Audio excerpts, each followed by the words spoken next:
Good evening, everyone. It is 6 o'clock, and I'm going to call the meeting to order for September 21, 2022. Members of the public are invited to participate in this meeting of council by accessing the meeting, which is live streamed on our Middlesex Centre YouTube channel, or by contacting Mr. Kirk to receive registration link to join the meeting being held electronically.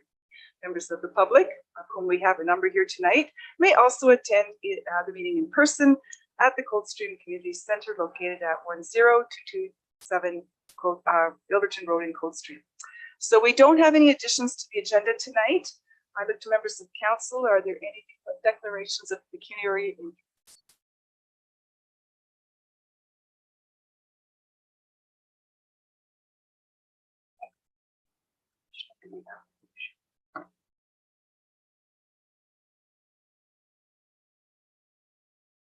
I was informed there are no additions to the agenda, which is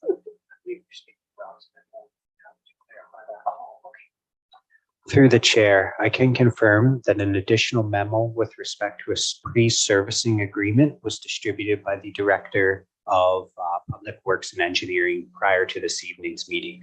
That was an informational memo to members of council, and no action was sought for council. Thus, it does not appear on your agenda this evening. Thank you. And thank you for that clarification. Again, there were no disclosures of pecuniary interest. So I'm going to look for our presenters. Tonight we're hearing from Bear Solutions, who are presenting the Fire Master Plan, and they will be joining us virtually. Oh, and Colin's coming in. Just waiting for everyone to get on there.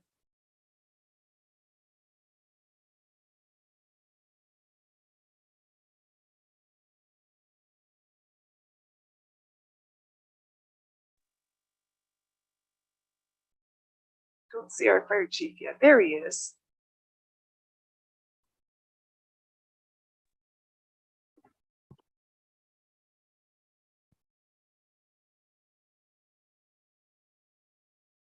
Okay, our fire chief is here, so I'll look to him now to introduce the team that will be presenting the report. The floor is yours, Colin.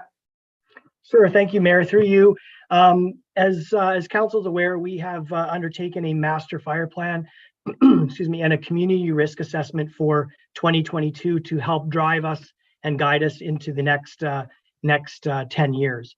Tonight we have our consultants from Bear, and they are going to be giving a presentation on the recommendations and speaking to the recommendations that come out of that plan.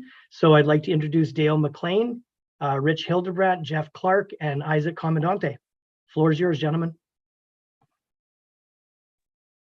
Okay, your worship, can you hear me? You are loud and clear. Okay, perfect. That's working well.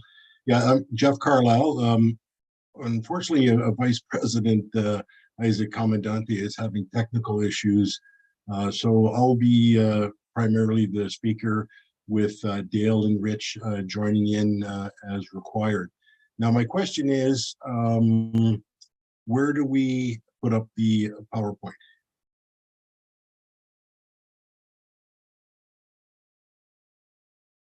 If you have the screen there, there should be an option that says share. If you click on that. Yeah, I'm going to try to find that.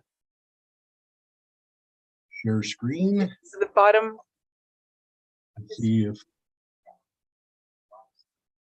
Bottom center in your screen. There we go. You got it. So you see the full screen? It's on screen, and you guys are on the right hand side. So I think we're all set to go. Okay, perfect. Thank you. All right. Okay, so thank you for your indulgence, Madam Mayor, as I get sorted out here with the technology. I'm going to give the timeline. I'm going to brush through the first part of the presentation fairly quickly so that we can get right into the meat of the report. So let's see if I can advance the slideshow now. It worked in rehearsal, and now it doesn't. Okay, there we go. We've already introduced the team. Okay, so a fire service master plan, I'm not going to spend a lot of time on the introduction of this. Essentially a roadmap for the next 10 or 15 years for the Middlesex Center Fire Service.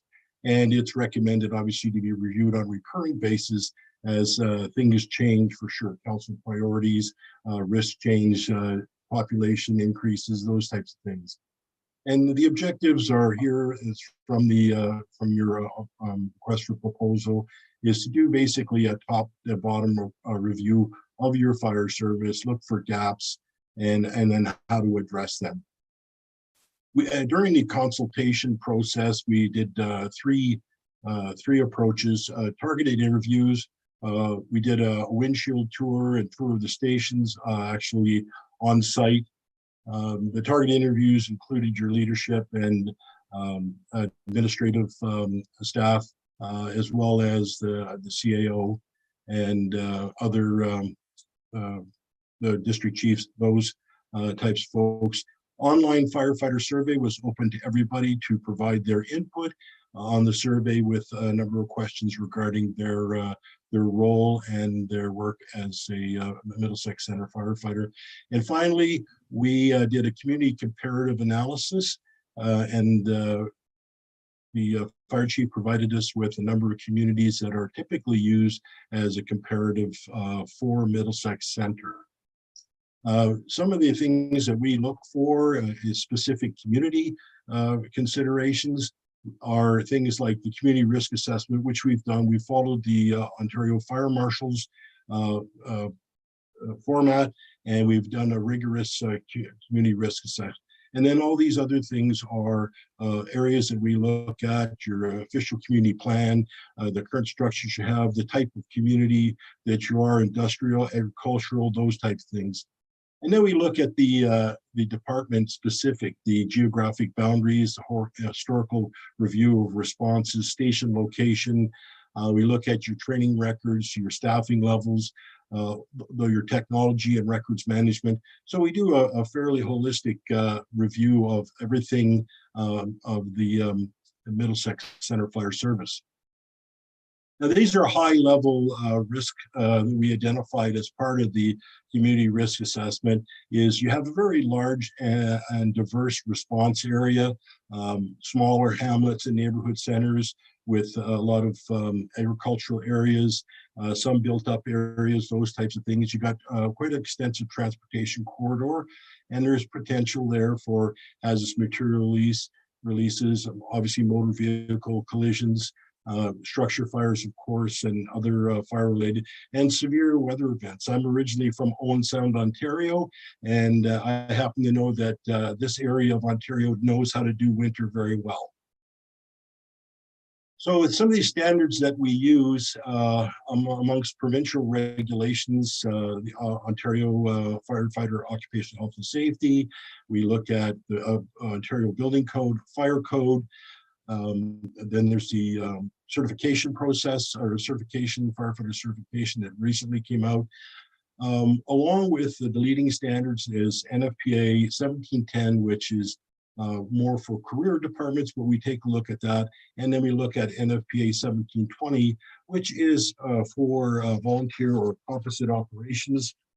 And you're not bound by any of these standards as a regulation. They're simply used as a foundational guide in determining the level of service that you should be at. Most communities now are conducting these risk assessments with the view to establish their own standards based on economic conditions, specific risk factors, organizational capacity, and then you combine all these layers and you come out with a standard that you should look at in terms of what your performance targets would be and the services that you provide. For example, if we look at NFPA 1720 and we consider that that Middlesex Center, by and large, is what would be known as a rural area demand zone. And looking at the standard, it talks about the need for 6 firefighters to respond in 14 minutes and 80% of all calls for service. So that's the kind of standard that you see or the type of approach that NFPA does. And we'll speak more to that later in the presentation. So what we did was we took a look at the historical data. We looked at an 8-year or 5-year 80 percentile for your dispatch, and then your assembly time from your stations, various stations. And we developed this theoretical response map. This particular one is based on the 10-minute response time. And you can see in the areas of each one of the stations, this is what it looks like. And this, I got to point out, is based upon the first arriving unit at a scene is the data that was provided and what we use. And we'll talk about the effective response force later in the presentation. But from a geographic perspective, this gives you the what the coverage from these stations would be with the 10-minute response map. This is simply 12 minutes. That shows, again, the response to the current transportation infrastructure you have.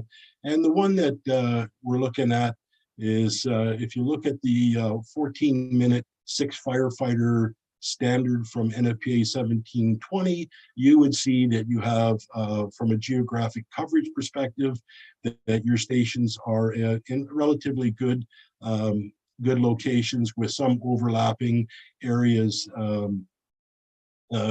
for additional coverage as well. So that seems to be a good benchmark in that case. So we have developed a number of observations and recommendations, and we've color-coded them in the presentation so that you could make a plan sort of thing over the next 120 months of implementation. I'm just moving my papers forward. That's what I'm speaking notes. Okay, so and most of the recommendations put in this report are administrative, requiring staff time to complete. So we'll press on. This is the first one is recommendation number 1. This is a leading practice in the fire service now, is to develop a standard of cover that becomes a council policy. And this is critical for a number of reasons. The fire chief will come to you looking to increase staffing, and you're going to ask him what is his benchmarks, like what is the criteria. The best way to do this is have these every service area demand zone identified with a performance target, like the 6 firefighters in 10 minutes or 14 minutes, I should say, for a rural application. So by having a policy that identifies your economic factors, your organizational capacity, you've looked at your risk assessment. This says the Middlesex Center Fire Service has these following standards that are performance targets. And that way the fire chief can report back to you on a recurring basis on whether he's achieving those or not. Now, the other aspect of this is for growth, and I'm led to believe that there is considerable growth in the Kamoka, I can't remember the other name of the community. I'm sorry, I'm just trying to find it now. Kilworth, Jeff. Thank you, Kilworth. Thanks, Colin. Yeah. So the standard of cover and the Delaware station is the one that's going to impact that type of growth. So what you would do by having this is you'd be able to monitor the performance of the Delaware station, why these performance targets, and how the growth will impact that particular area, and whether they need to augment that particular station, whether there's other options to achieve the service levels. Okay. Press on. Recommendation. Okay. Sorry. Recommendation number 2 is to facilitate a team building workshop with the senior fire service administration.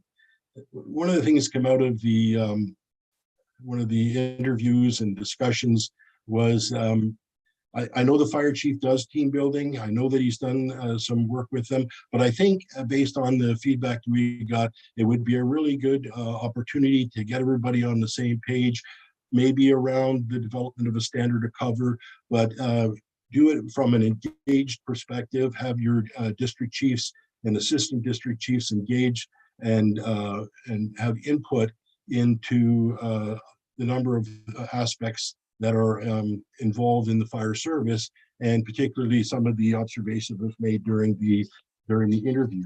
So we look at this as an enhancement to bring a facilitator in and really get rigorous with building a high-performing team with clearly identified goals and long-term goals, and how they're going to work together in a very cohesive, high-performing team. Observation or recommendation number 2B is alarm assignment guideline for the fire chief and district chiefs. And what this is when your incident commander responds and says, I have a first alarm, second alarm, third alarm, general alarm, however you want to phrase it, it kicks into place who needs to be involved and who needs to respond. Now, I get that it's tricky with a volunteer department, but in conversation with the chief, I know there's technology available, different sounding tones for different types of emergencies. But this way, everybody is clear about a consistent operation. For example, a first alarm would be your normal routine calls for service, a dumpster fire, a minor MVA, single vehicle, and then you would set up who responds to that in that respective demand zone, and not necessarily require responding other stations or other district chiefs. That's kind of the intent behind an alarm assignment response criteria. It also can identify when you would need things like public works, or you need people from the Ministry of Transportation and those types of things like this. It would reside in your dispatch center and become part of your response protocols. Now, we look at the amount of responsibility and the level of work that your fire chief is doing. He does do a lot of operational level tasks. You're a very thin organization, and amongst the comparatives, you're the only fire department that doesn't have a deputy fire chief to assist the fire chief in leading and managing the fire service. So in our opinion, we believe that that there's a need to develop and approve a full-time deputy fire chief position and as part of the management team, and focusing on the managerial capacity for the municipal Middlesex Center Fire Service. The fire chief should be working at more of a strategic level and change and improvement rather than operating within the existing system. Okay.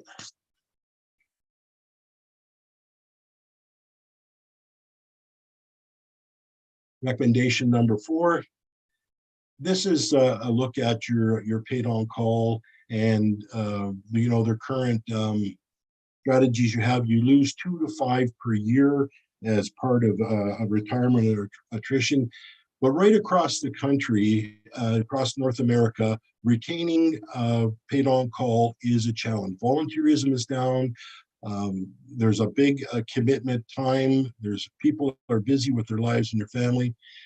So in this case, what we're looking at here is to take a look at some leading programs, such as live-in programs, where you get firefighter apprentice live in the station and do station days, maintenance, those types of things. Live out, maybe some of your volunteers wouldn't mind doing a night shift or 2 or whatever your peak period is in the station, or again, establish a station day where they actually reside in the station for a period of that work experience program. There's tax breaks and benefits and POC retention strategies such as step increases, recognition programs, these types of things. So this recommendation talks about this, and also for the chief working with HR to take a complete view of the current job descriptions, pay and benefits, and look at other communities and see where they're doing in terms of what their volunteers do, what their responsibilities are and their roles. Because you want to really look after your volunteers. There's an old cliche, it says you treat your employees well, but you treat your volunteers better. And that's what is encompassing this particular recommendation. Recommendation number 5 is develop a unique health and wellness program tailored to the needs of the POCs.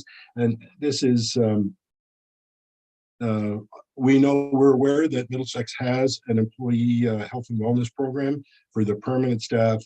But I think in terms of the type of stress and the type of things that your paid on call firefighters would be involved in, it would be prudent to have the program expanded to meet the needs of the paid on call, particularly for physical well-being of firefighters and a wellness program. Okay, press on. We also took a look at your fleet, and one of the things I know that you're scheduled in your budget, capital budget for 2025, to purchase an aerial apparatus. This is just to say that you should move. Our suggestion, our opinion, should move quickly on this in order to expedite the process. It takes about 2 years to spec and tender and then manufacture a vehicle. So currently you use you have a ability to request from Strathroy Caradoc for theirs. There's no guarantee you're going to get it. And this vehicle is apparatus can be used for a number of things. Oops, sorry. That includes elevated water streams, rooftop attack, elevated evacuation rescue, water curtains, and exposure protection. So it's a very valuable piece of equipment that I think that is a gap in your fleet at this particular time. Recommendation number 7 is to establish a pre-emergency planning. You don't have a formal process now. This takes a look at, to the extent possible, to pre-plan your based on buildings and facilities and areas that you have within Middlesex Center, and have things as indicated here: emergency contacts, building status, hazardous material locations, staging, water availability for firefighting. It just makes it a much more efficient and effective operation when you have these pre-fire plans in place. We took a look at your fire prevention training officer, and in our view, you have this position has a considerable amount of fire prevention related duties and hasn't really been able to get into the training aspect. Now, looking at that Ontario training certification requirement and looking at the amount of fire prevention and that's with the 2 other centers you do it for, in our opinion, we believe that you'd be well served to establish a second fire prevention and training officer, perhaps with more of the focus to support the fire prevention, but primarily start working on the a training, working as a training officer.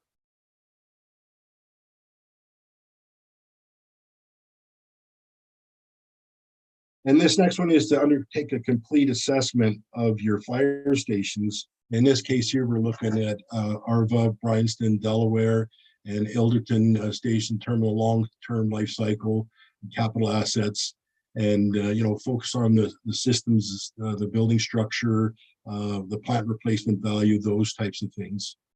The second part of this one is to do an operational functional analysis. You have sufficient apparatus in Bay Area. Is there a staging area for your personal protective equipment, maintenance and decontamination, training and fitness area, and workstations, offices, kitchens, washroom, non-gender or gender specific? Is to take a look at your whole infrastructure in terms of your stations, and have a look and overlay on top of that your official community plan and the growth that's expected. And will these stations, will they be able to expand with that growth, or is there a need to look at other options? Now, we know you have a life cycle replacement apparatus schedule that anticipates every 20 years to replace a truck, and you do have a transfer to reserves to fund this. In our calculations, we see that you're going to be that the Fire Equipment Apparatus Reserve Fund in anticipation of coming replacement, it's been determined this fund is not sufficient to meet the life cycle replacement needs for the fire service. And every year, the fire chief should take a look at his review of his apparatus and have an evaluation in terms of usage, condition, reserve value, those types of things to keep your fleet serviceable, sustainable, and modern as you go forward. Now, your Caradoc Police Communications Bureau, when we took a look at your response statistics, the alarm 90th percentile alarm processing is taking 2.5 times longer than the recommended 60 seconds. So in this particular recommendation, we're asking the fire chief to go back and look at them and take a look at what's causing this upward trend in the alarm handling and alarm processing, and look at ways to rectify this, such as pre-alerting or improvements to the rural addressing, and maybe some way to develop more efficient alarm processing and notification. I know I'm going very fast, Your Worship. I hope I can't see if there's any questions or anything at this point, but I'll just keep pressing on. So this talks about having emergency service levels for response.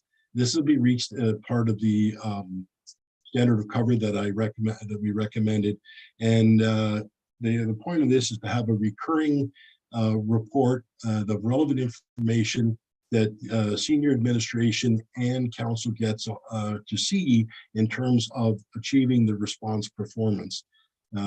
So this, like I said, can be achieved as part of the standard of cover, and to have that accountability framework. And we note that Middlesex Center Bylaw 2009-13 is the establishing and regulating bylaw. It references services delivered, however, it does not include specific emergency response time or service levels. So this was a fairly detailed observation recommendation. We took a look at the whole Bryanston station, and the first thing I want to talk about is from geographic coverage and those maps I showed you where you have good coverage for 14 minutes, that was based on the first arriving unit. Hand in glove with that is what we call the effective response force. How many paid on call did actually show up at that particular incident? The data hasn't been tracked that we know exactly who gets there. We know that like there's 10 firefighters there, but we don't know at what part of the emergency did they arrive. Part of the challenge with the Bryanston station is that because of the challenge for the volunteers to have an effective response force, prompted the fire chief to have a second station response. So this is to taking a look at this in terms of what can you do. Our analysis shows that the stations are geographically located in the right area. There may be some challenges with paid on calls, and when they show up, they do respond in their personal vehicles, as so as your other stations. So what we're saying here is to, as part of this recommendation, is to start monitoring when the firefighters show up and how many, to take a look when you're building your standard of cover.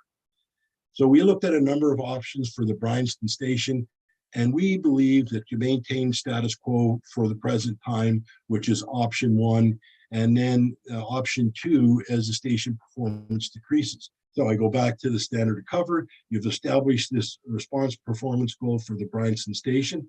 It may be a remote demand zone as opposed to a rural demand zone because of the staffing or whatever the context will be, and you monitor that. And then you will know what when you need to look at that station by either integrating them or moving to a more centralized station. So our position right now, in the absence of having a detailed performance analysis of the effective response force is to maintain the status quo.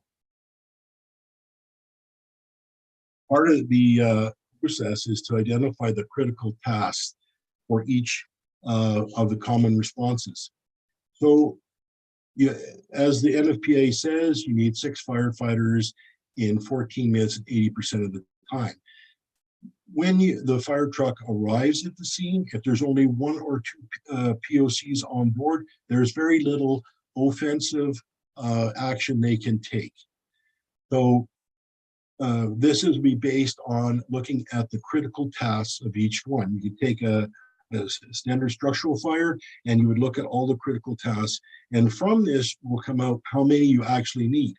NFPA 1710 identifies, I think it's 18 with an apparatus, with an aerial apparatus as the ERF that's required.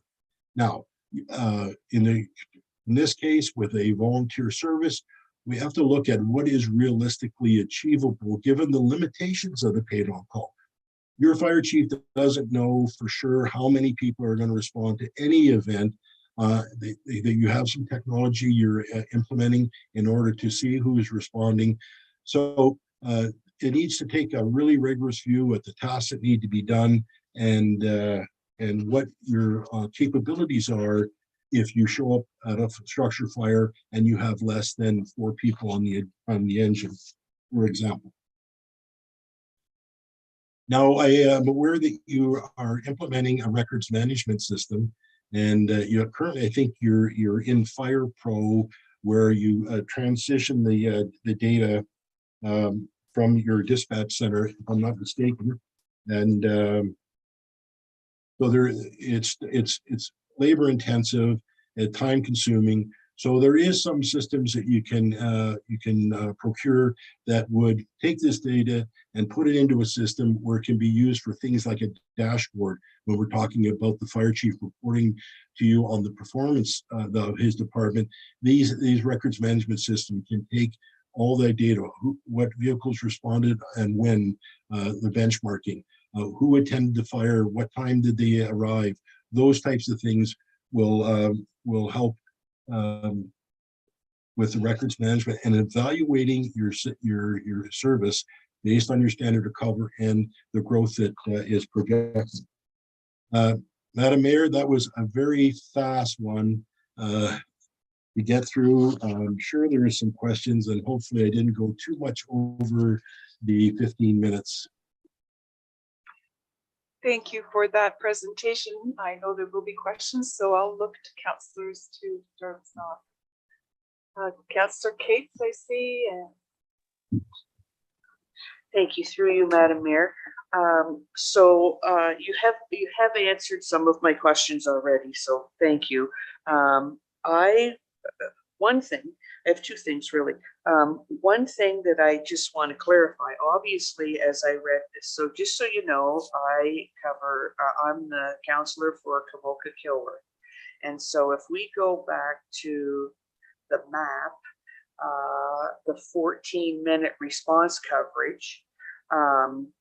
So if I zoom way in, I'm hoping that this is saying that in 14 minutes, that it gets to Kamoka Kilworth, I believe, with the green outline on it. But then the other side of that is, because I read here considerable overlap. Somewhere I thought that I read that it'll get to the edge of Kamoka, the fringe. Oh, that's in 12 minutes.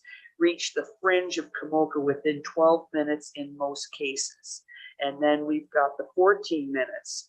And so I was, my first response was to be extremely alarmed that it's 14 minutes to get to Kamoka or Kilworth. Obviously, Kilworth would be a little bit further away. There's kind of only one road to go down to get there.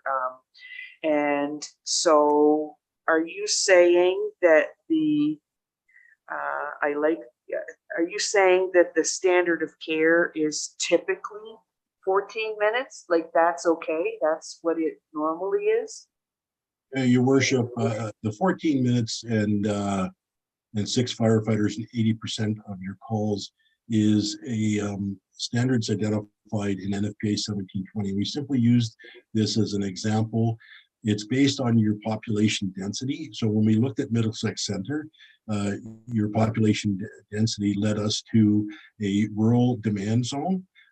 In the development of your standard recovery, you will take a look at each one of your demand zones based on a number of factors. Your volunteer base, the catchment area, you look at your economic ability to fund the station, the growth, all those factors come together and you say, okay, I think it needs to be 14 minutes, or maybe it's 10 minutes. And that's a discussion that will go along with the fire chief and your senior administration and yourselves as you develop the standard recovery. So in this case, we're only using 14 as a theoretical example because it's specifically identified in that standard. Can I answer your question? Yes, so it's not what it normally is, 14 minutes or, okay. And I can, yeah, okay. And then, so just let me see here. So we had the map and number 12. Just give me a second. Your worship, I just want to quickly say that in the full report, and it's quite a hefty report, we take a look at all the stations and the performance and their current response time. The intent of this presentation was just to highlight the themes that have emerged from the report. And so there's a lot of data that you don't have in front of you in the full report. So this is just to give you a sense of what we found in the culmination of our analysis. Yeah, okay, point taken. Okay, so I just have one other, this was kind of heavy on the acronyms. So I've now figured out that a POC is paid on call. What's an SOG? There's an SOG. Standard operating guideline. I apologize for that. Okay. We should have, firefighters do use a lot of acronyms. Yeah. And a CAD and an RMS. Records management system and a computer aided dispatch. Okay, all righty, thank you. I think that's all for now. I'm assuming this is this draft, so we'll be seeing more on this, I'm sure. Thank you. Councillor Shipley? Madam Mayor, just looking for your definition, Jeff, of paid on call. What do you refer to as a paid on call firefighter? Well, your worship, that's a really good question. And I'm aware that Mr. Shipley was the previous fire chief. So I'm going to make sure I give him the straight goods. But paid on call ranges right across Canada from you're paid a stipend when you on an annual basis, or you pay an hourly rate when they respond and when they train, as opposed to a true volunteer, which does not draw any salary or any compensation. Did I answer your question? Sorry, yes, I just, for clarification though, when I look at paid on call in the dictionary, it's someone who's paid on call to respond to calls. So they're on standby. Yeah. Okay, your worship, we could simply change that as paid per call, because we've run in this before where the standard acronym is paid on call, and it's understood that means you only get paid when the pager goes off and you leave your workplace, your house. But we can also change the paid per call, if that's what council would like to see. Yeah, I'd like to see that paid on call out of there because I look at it more of a liability that you're saying there's 6 firefighters who will respond to a call because they're paid to be there or paid to be around. They don't show up. So that's kind of what I'm looking at. But anyhow, regardless. So I'm just wondering if that will change your alarm response criteria if they're not paid on call, because you can't guarantee if you get your first structure fire, you need 6 more firefighters from a station. You can't guarantee you'll have 6 firefighters. So basically you tone out the whole department. Your worship, that could be the case. Again, I talked about that, is that, and the councillor is very right. The geographic coverage shows that your trucks are getting there within the NFPA 1720 standard. a lot of your paid on calls are paid per call are driving their personal vehicles and they arrive at various times. We don't have that data or that information. So it won't change because NFPA 1720 identifies it as a volunteer service and they set those standards up based on that. So is it achievable to have 6 firefighters respond from the Bryanston station in 14 minutes, 80% of the time? That is part of the development of standard of cover. So that's where the criteria would come into place and say, well, you know what, we've taken a look over the last 6 months and all we can get is 4 firefighters within that 14 minutes. So now that changes what you can do on the scene with 4 firefighters. You would maybe only do offensive operations. You wouldn't go into a burning building, or you wouldn't put your firefighters at increased risk because you only have 4 of them there. Your worship, I'm hoping I answered the question. That's fine. Thanks, Jeff. I have time for one more question. Oh, go ahead. Just in response to your aerial, I have a problem with an aerial truck. To me, it's a one function truck. Basically, it's got an aerial on it. That's pretty much what it's limited to. I'd like to see a quint. If we want to put something in the municipality, let's put a pumper rescue aerial that can be used for multi-use. And we're not adding to the fleet. We would get rid of a pumper and put a quint in. That'd be my thoughts on that. And your worship, that would be certainly part of the committee's process when they get together on what and they develop the needs assessment. And a quint with a water tower, for example, or elevated nozzle may fit the bill, but that's based on your application and what's the specific role of that vehicle would be based on the needs. Okay, thank you. And actually for our chief, Colin, I've got a question. Our fire prevention training officer. So I'm understanding that she is supposed to be doing training of Middlesex Center firefighters. And she's not, she's tied up with fire investigation and fire prevention and probably some public education. Does she actually have the time to go back and do this training part? Because I'm concerned with hiring somebody else. I guess my thoughts on this are, if she doesn't have the time, then perhaps we need to pull out a Middlesex North and Thames Center and look after Middlesex Center first. Yeah, through you, Mayor, to Councillor Shipley, that's not the original intent of the program. So her goal is not to train firefighters. We have our chief training officer, who is part-time as well, or volunteer, and our 5 training officers per station. Her goal was the goal of that dual purpose was to assist the training officer and chief training officer in small tasks, light, basically training. So her goal is to do that after we get through our prevention, get through our bulk of our inspections for those 2 municipalities, and get that foundation laid, get into our cyclical prevention routines, and then her workload will decrease, which will allow her to help the chief training officer who is not a full-time employee. So that's the goal. That was the original presentation intent and business case of that position. Does that clarify your question? It does, Council. Thank you. So based on that, why do we need a second fire prevention training officer? Well, again, this is the consultant's review and their recommendations and observations. So Jeff, Dale, Rich, do you guys want to jump in on that? That's, again, Councillor Shipley, this is not necessarily my recommendations. I'm merely part of this process. So I'll defer to you gentlemen to answer that one for Councillor Shipley. Well, I realize that, Chief. Yeah. I'm just looking for some clarification on some of these points, that's all. I think your point well taken, Chief Toth. It's a discussion about the presentation and not the operational implementation of things tonight. So we can just table that maybe. One last question to the consultants. Very impressive background with all of you. Just one question though, has any of you ever operated on the volunteer fire department? I led the largest composite fire department in Alberta. As the fire chief for Fort McMurray, there was 150 volunteers plus the urban service area professional firefighters. And in Vernon, there was a volunteer component, and in Kelowna, where I retired from full-time work, there was 3 volunteer stations.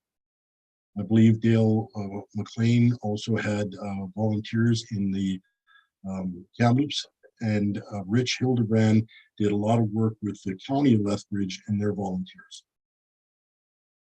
Perfect. I'm definitely glad to hear that. Thank you. Yeah.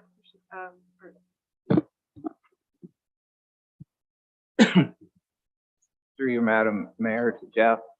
When it comes to retention and attracting new firefighters, I realize a volunteer fire department, we need a core of people a base core that live in the area and work in the area.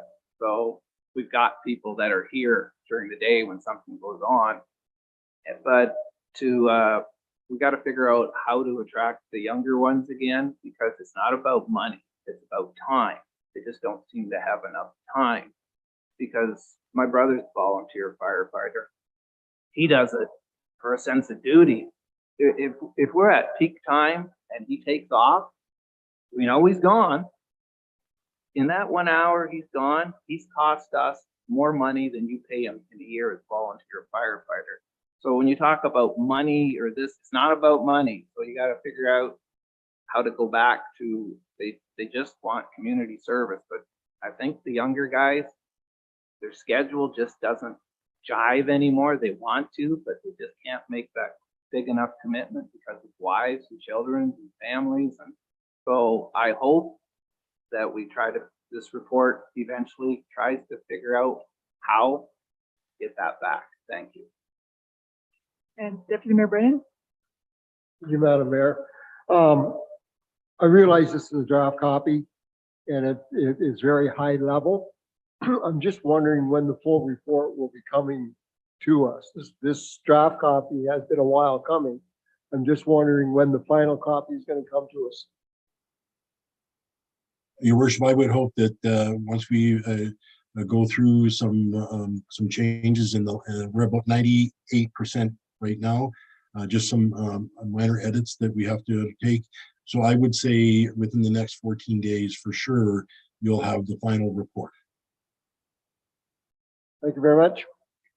Councillor Scott, was there anything you wanted to ask about? Thank you, Madam Mayor. No, I'll maybe just ask one question, and maybe it's not in here for pertaining. I know the Delaware station responds to Kamoka and Kilworth, and I didn't read anything in there about where, as we grow Kilworth and Kamoka, is that going to continue to be the solution for that?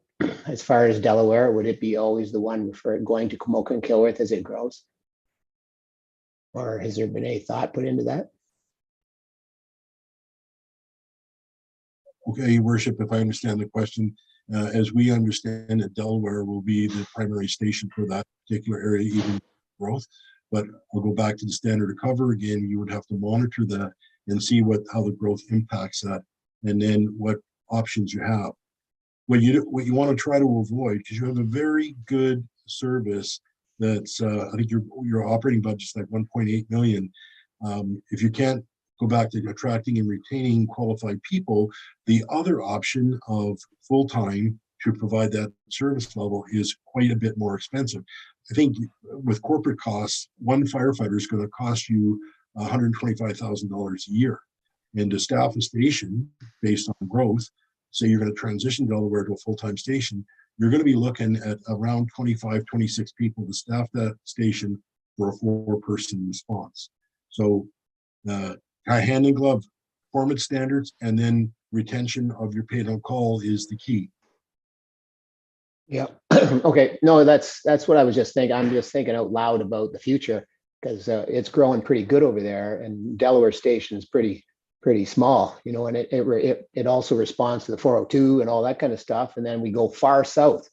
So I could see some complications coming forward in the future where, and I know this presentation is not necessarily it's about monitoring all that, but I see that happening sooner than later, you know what I mean, where we're going to have to give some consideration to how we're going to manage that big area, because it's one of the biggest, I think, isn't it, Colin? Yeah, absolutely, Councillor Scott. It is definitely one of our biggest concerns and one of the things we are looking at to bolster. Delaware Station does run the majority of our calls, and our call volumes are up in 2022 considerably. Okay, yeah, thank you. Just wanted to make a point about that, we'll definitely have to keep an eye on it. Your worship, the trick is here is having those triggers in place through a policy decision of council that would help the fire chief come back to council and say, Delaware Station is overwhelmed right now, or we need to renovate it, make it bigger to accommodate more apparatus, or whatever the context is. And I hate to keep harping on the standard of cover, but that's the performance standard that would drive. And conversely, if the call volume is down, maybe you don't need as many volunteers, or maybe you distribute the call volume elsewhere. That's all I'm going to say about that. Okay, I see one more hand. Councillor Heffernan, any question? Through the mayor, I just have a couple of comments rather than questions, but so recommendation number 3 is for a full-time deputy chief. And to my way of thinking, we've got in each station, there's a district chief and a district deputy, and they manage within. So I'm just concerned about starting to get top heavy with managers. With number 4, I believe that seems to be more related to full-time firefighters, career firefighters. Number 6 was the aerial truck, and I get that it takes about 3 years to get it. At this point in time, we have an agreement with Strathroy Caradoc, and that would take care of Mocha, which is where our any 5-story or 4 or 5 stories are contemplated.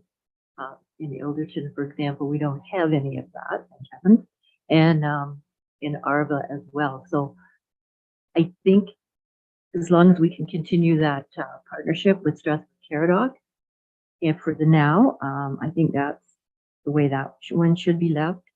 I do agree with Councillor Shipley that, and I realize that the fire chief has put in his comments as well, but if things are getting too tight with our existing fire prevention and training officer, then, that would be a way to cut costs there, is to eliminate North Middlesex and Thames Centre from her duties. And I think that's it. I'm not really understanding the reduce the alarm processing time, but that's another discussion. But thank you very much for your. Okay, I'm just mindful of the time. I have questions as well, but I think I'd actually like to read the report before I dig into that. So I'm going to thank you for your presentation and the work that we've seen to date. And if there's nothing else, then I think we should move on. And we'll look forward to that report in the next 14 days or so. So moving on now to item number 5, that is the adoption of the minutes. I'm looking for a mover that the minutes of the council meeting for September 7th, 2022 be adopted as printed. And Councillor Arts and Councillor Heffernan supporting that. All in favor? Sorry, I'll be asking for the opposite next time. Thank you for putting your hand up. It's easier. I forgot. Okay, moving to the consent agenda. These are the items that are listed on our agenda that are typically received in one motion. Are there any items that anyone wants to raise, comment on, question? Councillor Cates? Thank you. Through you, Madam Mayor. I don't know if Scott is there, but maybe Michael knows. I noticed that 6.2, the Community Services Advisory Committee minutes for August the 8th, talked about the Unity Square. Is that just something that they're mentioning in their meeting? It's not ready for us to look at yet? Through the chair to Councillor Cates, correct. It's just to bring committee up to speed. I know Councillor Shipley's here is a member of the committee. We're just at their initial discussions. As progress takes place, I was on site actually. I didn't see doers going around. So we're starting to do a little bit of homework now, work with our architect to see what plans can be in place for when it does come time. And we feel quite timely, I will bring my option. Anything else on that agenda there? Oh, go ahead, Deputy Mayor.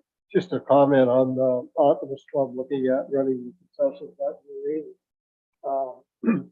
One thing people get quite upset about is when they go to the event and they can't get a coffee or they just can't get something after their hockey game or practice. So kudos to the Optimist Club for taking that on, and hopefully we can get it expanded to the other area also. I think it's a necessary need for it. I think it's you don't get your fries in Kamoka, that's when the riots break out. Yeah. Yeah, that's fries ever. Okay, I've heard. Okay. Anything else here? I don't see any more hands. In that case, we do have a motion before us. That consent items 6.1 through 6.5 listed on the September 21, 2022 agenda be adopted as recommended. Mover, please, Councillor Cates, and seconded by Councillor Shipley. Anyone opposed? I don't see any hands, and that is carried. Thank you. Moving on to staff reports. The first item up is a presentation on the municipal office renovation, and our Director of Community Services, I see, is ready to go. The floor is yours, Scott. Thank you, Mayor. Good evening, Council. I just wanted to bring this project charter to you for formal approval for the municipal office renovation. I know we've been touching on this for quite some time now, but as we've done with larger projects of this nature, we've always looked to bring a project charter to Council as the project sponsor or a project approval piece, so we can move forward officially with the project. And that's what's attached to your report tonight. We are in the process of going through procuring an architect, so that is ongoing at this point, but no decisions have been made with that respect. And so the charter is in front of you that outlines the financing, any risks that are associated with the project, a bit of the timeline, and some more background detail on the project, such as the functional design plan that we have worked on over the course of the year to understand where our opportunities and challenges may lie with the office renovation. So with that, I will just turn it back to you for any questions you may have. Okay, thank you for that. I'll look to Councillor. Are there questions? Start with you, Councillor Heffernan. Through the Mayor to Scott. So I was looking at the plan, and it looks like it's a fairly large addition, which is great if it's needed. I'm just wondering, first of all, I did check with Tiffany and we do have the cash, so that's good news. Secondly, I was just looking at the plans, and as I said, I noticed that we're down 2 washrooms in phase 3. And I noticed there's no other washrooms other than the ones for the community center, or like right inside the door there. And I'm just wondering if more should be put in somewhere, like, you know, that was the first thing I noticed. The council chambers themselves, this is a personal thing. I would really like the horseshoe to be more of a horseshoe, just for sight lines and for hearing. You know, it's great to have the mics and everything, but we were tighter like in the old one. I like that setup better. I realize that's probably not the new setup, but anyway, and I noticed that, okay, in phase 3, do we have, like, how many new offices were built into that? Through the Mayor's, I'll go back. I'll answer that question, I guess, first with respect to the offices. So it's adding about 6 additional offices in the existing space, and that's making use of the old lunchroom that is there, and the PWE wing right now that is a bit disjointed, how it's structured right now or how it's built. With the certainly the lunchroom going in the back, and as folks move out to the new addition, that frees up that space. We did do, when we did a count on the office space, both in the existing office and the addition as well. We look to the future as well. So we did account for probably the next 15 to 20 years of, growth and perhaps potential other positions that may come on board. They'll be used as hotel space for staff that are coming in for meetings or working in the municipal office. So we did very much look forward into the future to make sure that we had enough office space from there. With respect to council chambers, we can certainly take a look at that. That's just one, one design. One of the what we've asked the architects to carry as an allowance within their project is for acoustical engineers. We know that space, the one you're in right now, is not great acoustically. So there would be an acoustic engineer study or engineer part of that project to ensure that we've got the right, sound and acoustics within the council chambers. So, but we can certainly, if we want to reshape that a little bit, these are just a guideline. These are by no means any, so it'll likely be perhaps a new architect that might be drawing this. So there'll be some revisions slightly to this. With respect to the washroom, since this functional plan's kind of been put together, we've been talking as a project team, and we're likely going to keep, we don't really need the records room. I've talked to James about this. With more things being digitized, the idea is that we don't necessarily need that big room to house all these filing cabinets. So our goal is to actually keep the two that are ladies' washrooms right now in the existing office space, keep those, and perhaps maybe some new fixtures and finishes in that, but keep those. One would be a men's, one would be a ladies. So with the addition of the universal washroom and saving those two, we really don't lose any washroom footprint, and we know we've got the capacity, seeing as the community center can house 300, 400 people for an event. So we're already starting to look at that and look at ideas on how we can reduce the budget and find those cost savings and efficiencies. And that will just continue to happen as we continue to work through the various stages of the project. Thanks, Scott. I do agree that the existing office setup is like a lot of little cubbies where people can sort of sit in hallways and stuff. So I think especially for the public works, I think that'll be a great phase one. One question though, I don't know if you can answer this, or like right now we must have some of the building people working from home remotely, or so I'm just wondering, how will that stay in place? Will we need all those offices in phase one, or the idea to bring them in-house more? Through the chair to Councillor Heffernan, our building department, they work remotely as it relates to their work. So they come in the mornings, they have their team meetings here at the office, and then by lunchtime they're out on the road. So they're not necessarily remote working at home, but they are part of their role is half out in the field, basically. So essentially the answer is it does make sense to have them here on site. Okay, Councillor Arts, and then I see your hand, Councillor Case. Through your Madam Mayor, Scott, when there's a community event going on here, I don't know. I know the men's washroom, there's never lineups, but I've been to places before and the women's washrooms just don't have enough capacity. So could you make for sure you poll people that have been here to make for sure the women's washroom does have enough fixture? Yeah, through the mayor, I mean, it does meet the calculations as it is right now. We will be, with the addition of the universal washroom, that does add that family washroom or universal washroom. So we're actually adding a fixture per se for both men's and ladies. So it does add that additional unit. And with, as you can see on the plans, the doors, the existing doors that are there now that kind of cut off the breezeway, as I call it, they're being pushed down. So the universal washroom then becomes in skin of the community center. Thank you. And Councillor Case. Thank you. Through you, Madam Mayor, to Scott. So I'm just not seeing all these other washrooms. So where's the universal washroom? Oh, I see it by the storage. Okay. Alrighty.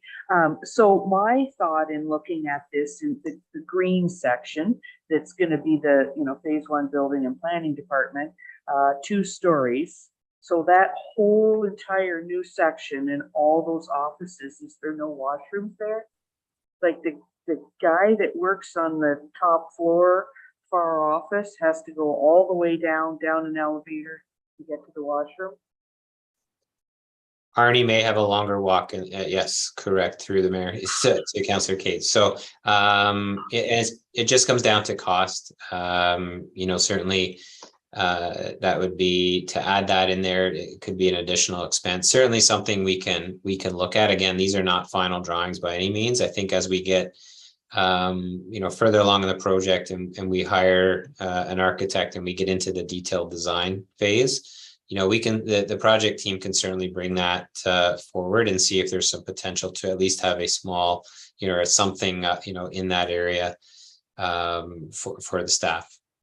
Which is part of why we decided I think we're going to keep on the existing space, keeping a men's and ladies there, so that not everybody has to leave and go down to those more public washrooms.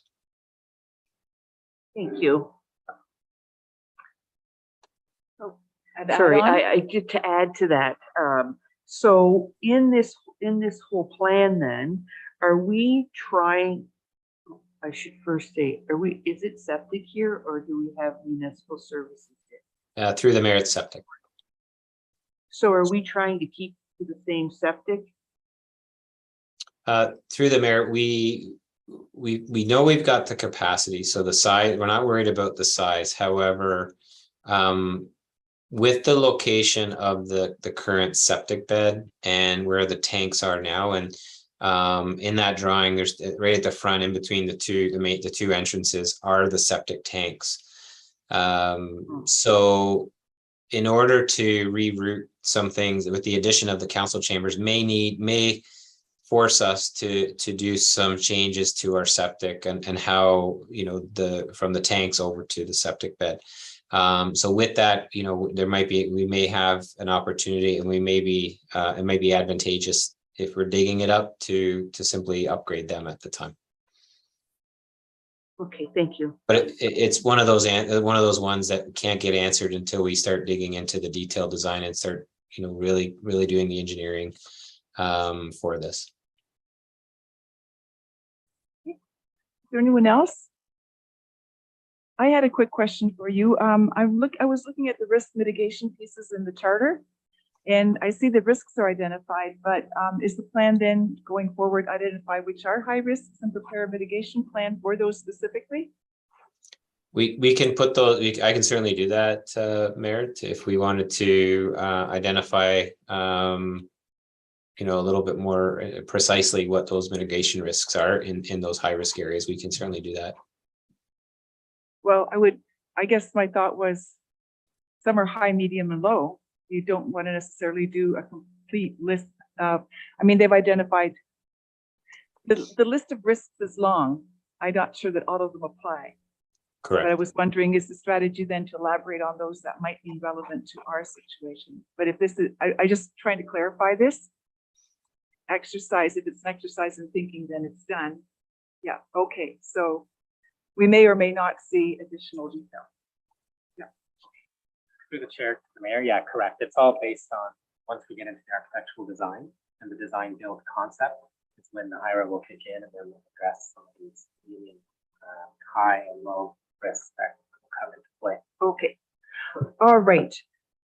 If there's nothing else, then we do have a motion, and it is that report CMS 15-2022 regarding the municipal office renovation project charter be received, and that the project charter appended to report CMS 15-2022 be approved.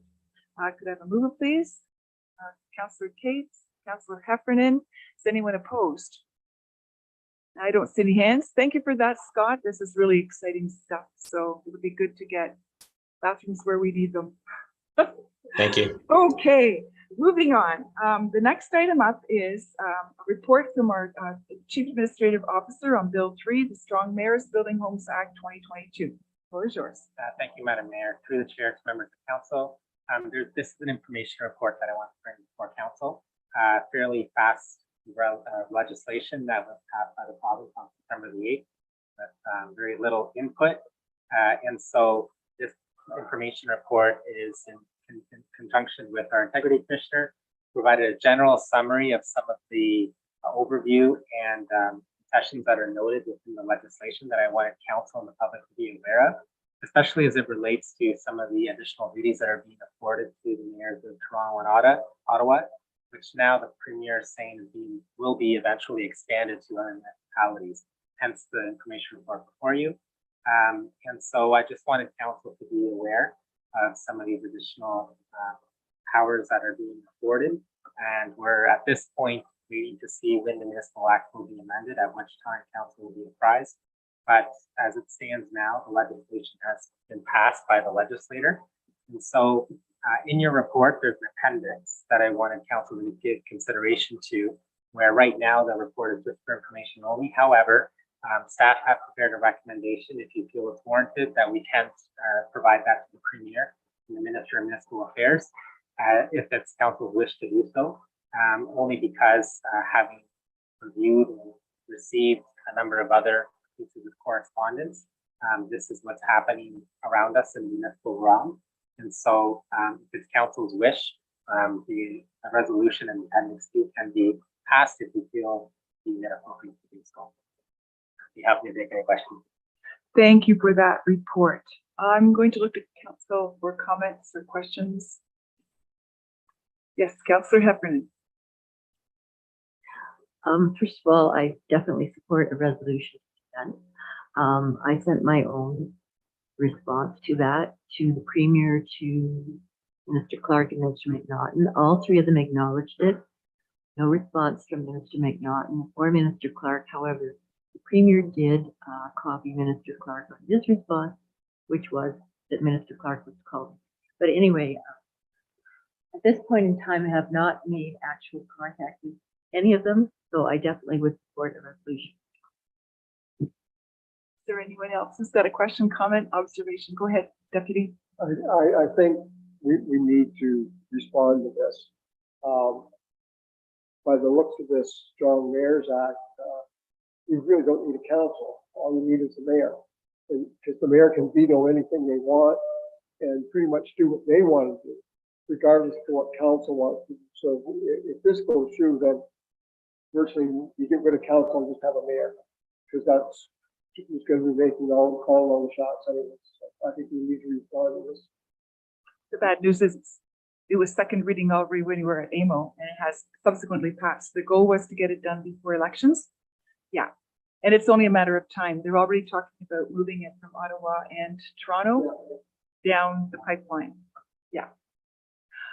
Okay. So what is your wish then? We have a motion here that, oh, I'm sorry. Sorry, Councilor Shipley. No problem. No problem. Through the mayor, I guess my concern is this undermines the whole democratic procedure here. Like, you know, how do you represent your ward? You know, if they're looking into this, and also the other concern I have is what's this going to lead to? What's the next thing they're going to do? You know, allow mayors to do. Like, it's just, I think it's just the beginning of it. That's my concern. Thank you. Frankly, I mean, it's called the Strong Mayors More Homes Act.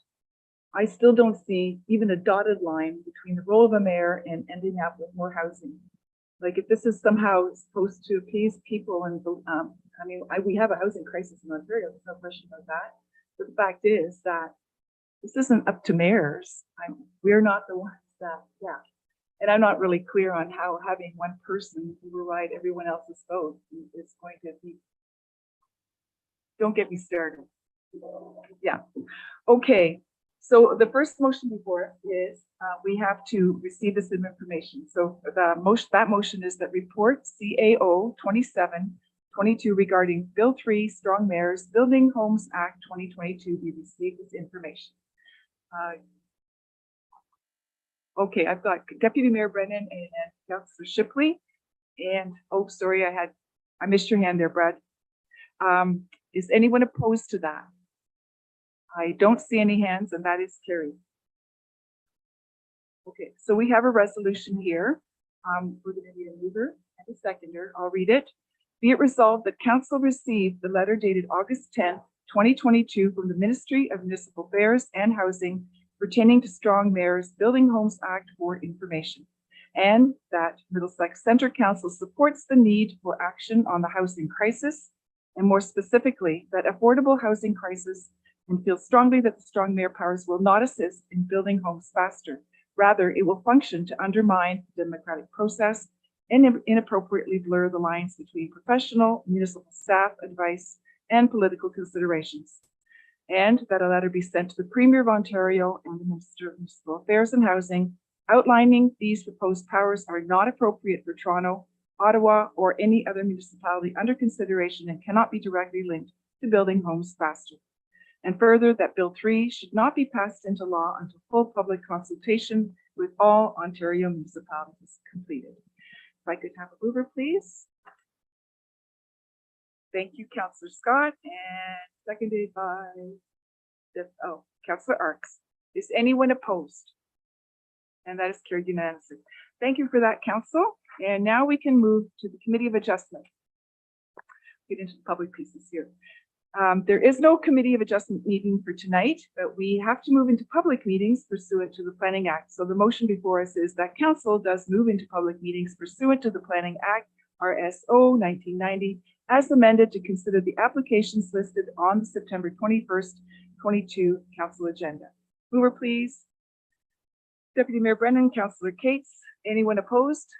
And now we are in public session. I've just got a few remarks. Members of the public who wish to receive further notification on any of the applications being considered today, I ask that you please send an email to planning@middlesexcentre.ca requesting further notification. Please be advised that the comments expressed and written material presented are a matter of public record for full disclosure. If you have any questions on the applications that are being heard this evening, we ask that you direct those to the appropriate planner on file. Members of the public that have requested to speak will be given a maximum of 10 minutes to address the council and provide comments on the applications. In keeping with our procedural bylaw and our R-zone policy, I would remind all of our meeting participants to use respectful language and uphold our values of cooperation, trust, and openness. So there is an order of proceedings, and it is as follows. First of all, I will ask the planner to explain the purpose of the application to present the staff report. Next, the applicant or their agent will have an opportunity to speak to their application. Then the public who have registered will be asked for their comments. Members of the public who are present and wish to delegate will be called on for additional comments. Council may ask questions of the applicant, delegates, and or staff.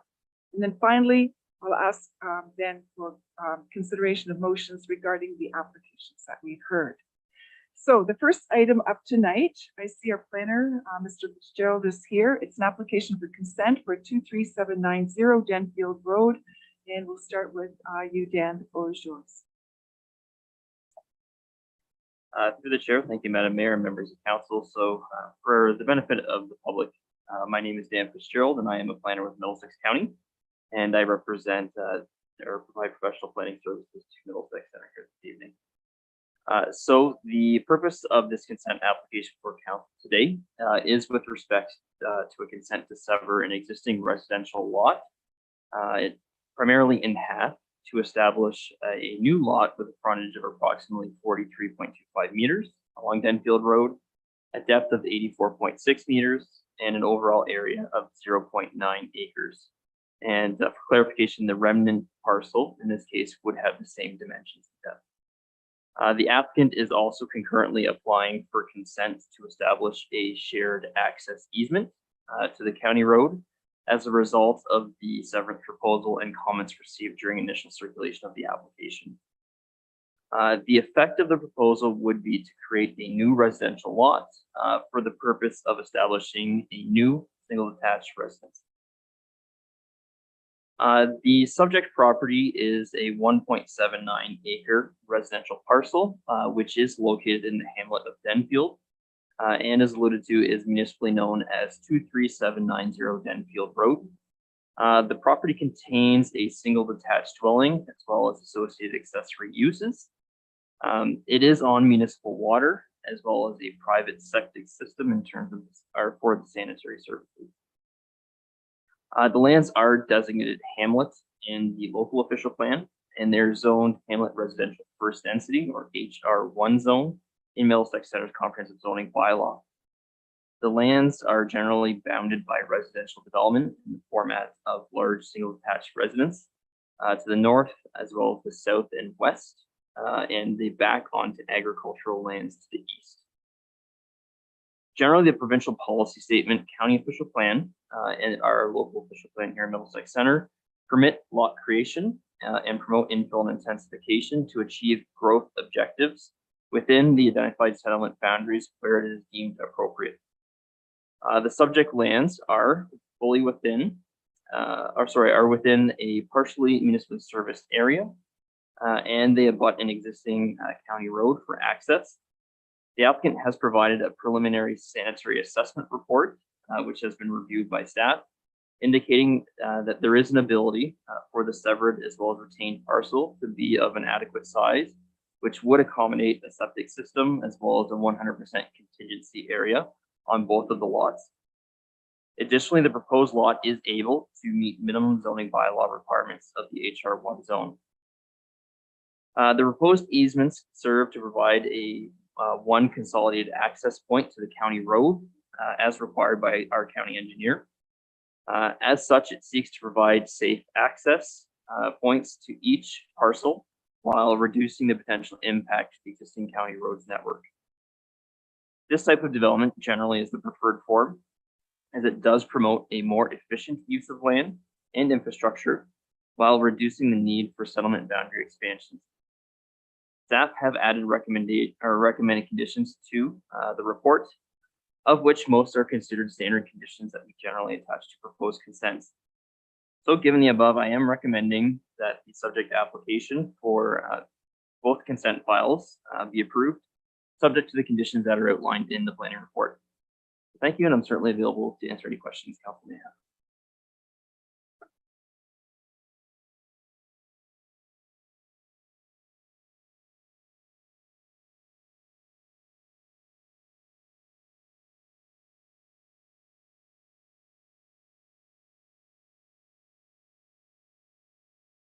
Yes. Oh, I'm not on. I'm sorry. I was just noting that we do have a person who's speaking for the applicant. I see Mr. Finlater is there. You're there twice, Stuart. Yes, Your Good Worship. Thank you for giving me the opportunity to speak. My client did not register in time to be able to speak, so I sent him my link. Bad me, but so Mr. Todd is available to answer any questions if there are any. But so, Your Worship, thank you very much for giving the opportunity to speak tonight. I've had the opportunity to review the planning report and the recommendations of Mr. Fitzgerald.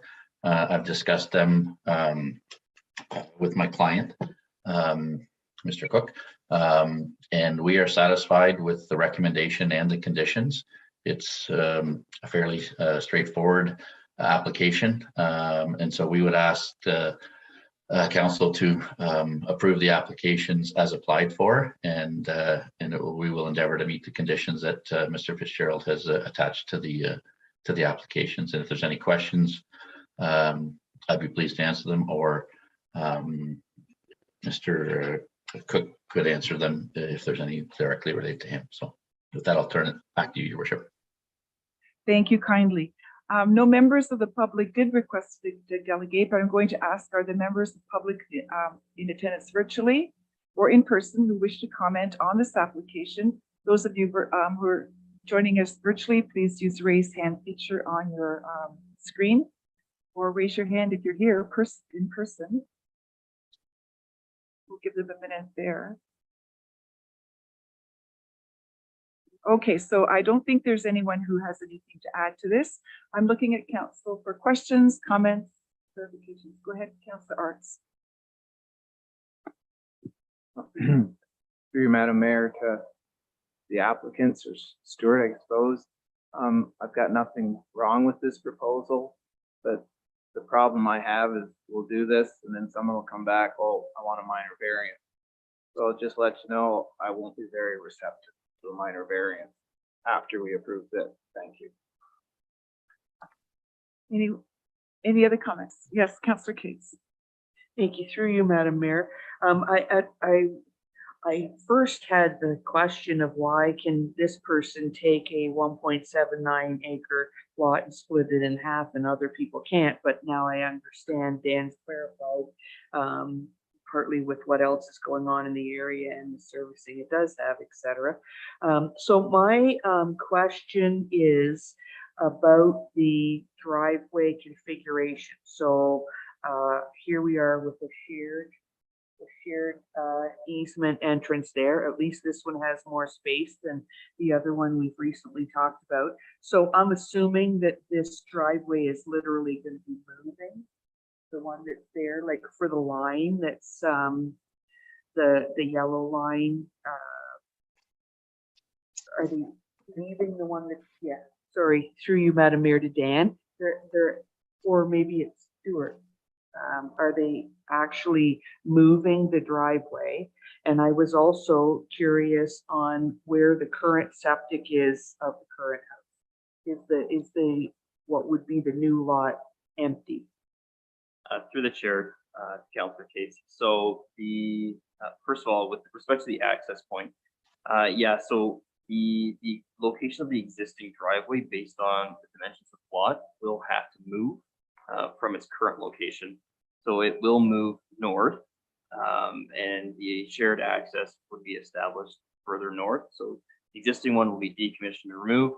A new one will be added, and the existing driveway will be removed from the property. So there will be basically a 6 meter by 6 meter shared between the two properties based on the access easement that goes out to the road, and from there it branches off into each respective property separately. And then with respect to the existing septic system, it is located in front of the dwelling at 23790 Denfield Road. It was noted in the consultant's review, report review that was submitted to the municipality, that based on the current existing size of the septic system, it may need to be removed and replaced with a newer system in order to accommodate the severance. But they are confident that the replacement system and contingency area are still physically able to be located on the severed land. I thought, thank you, Dan. I thought you could see in the aerial view, you can almost tell that there's a septic system right out the front there.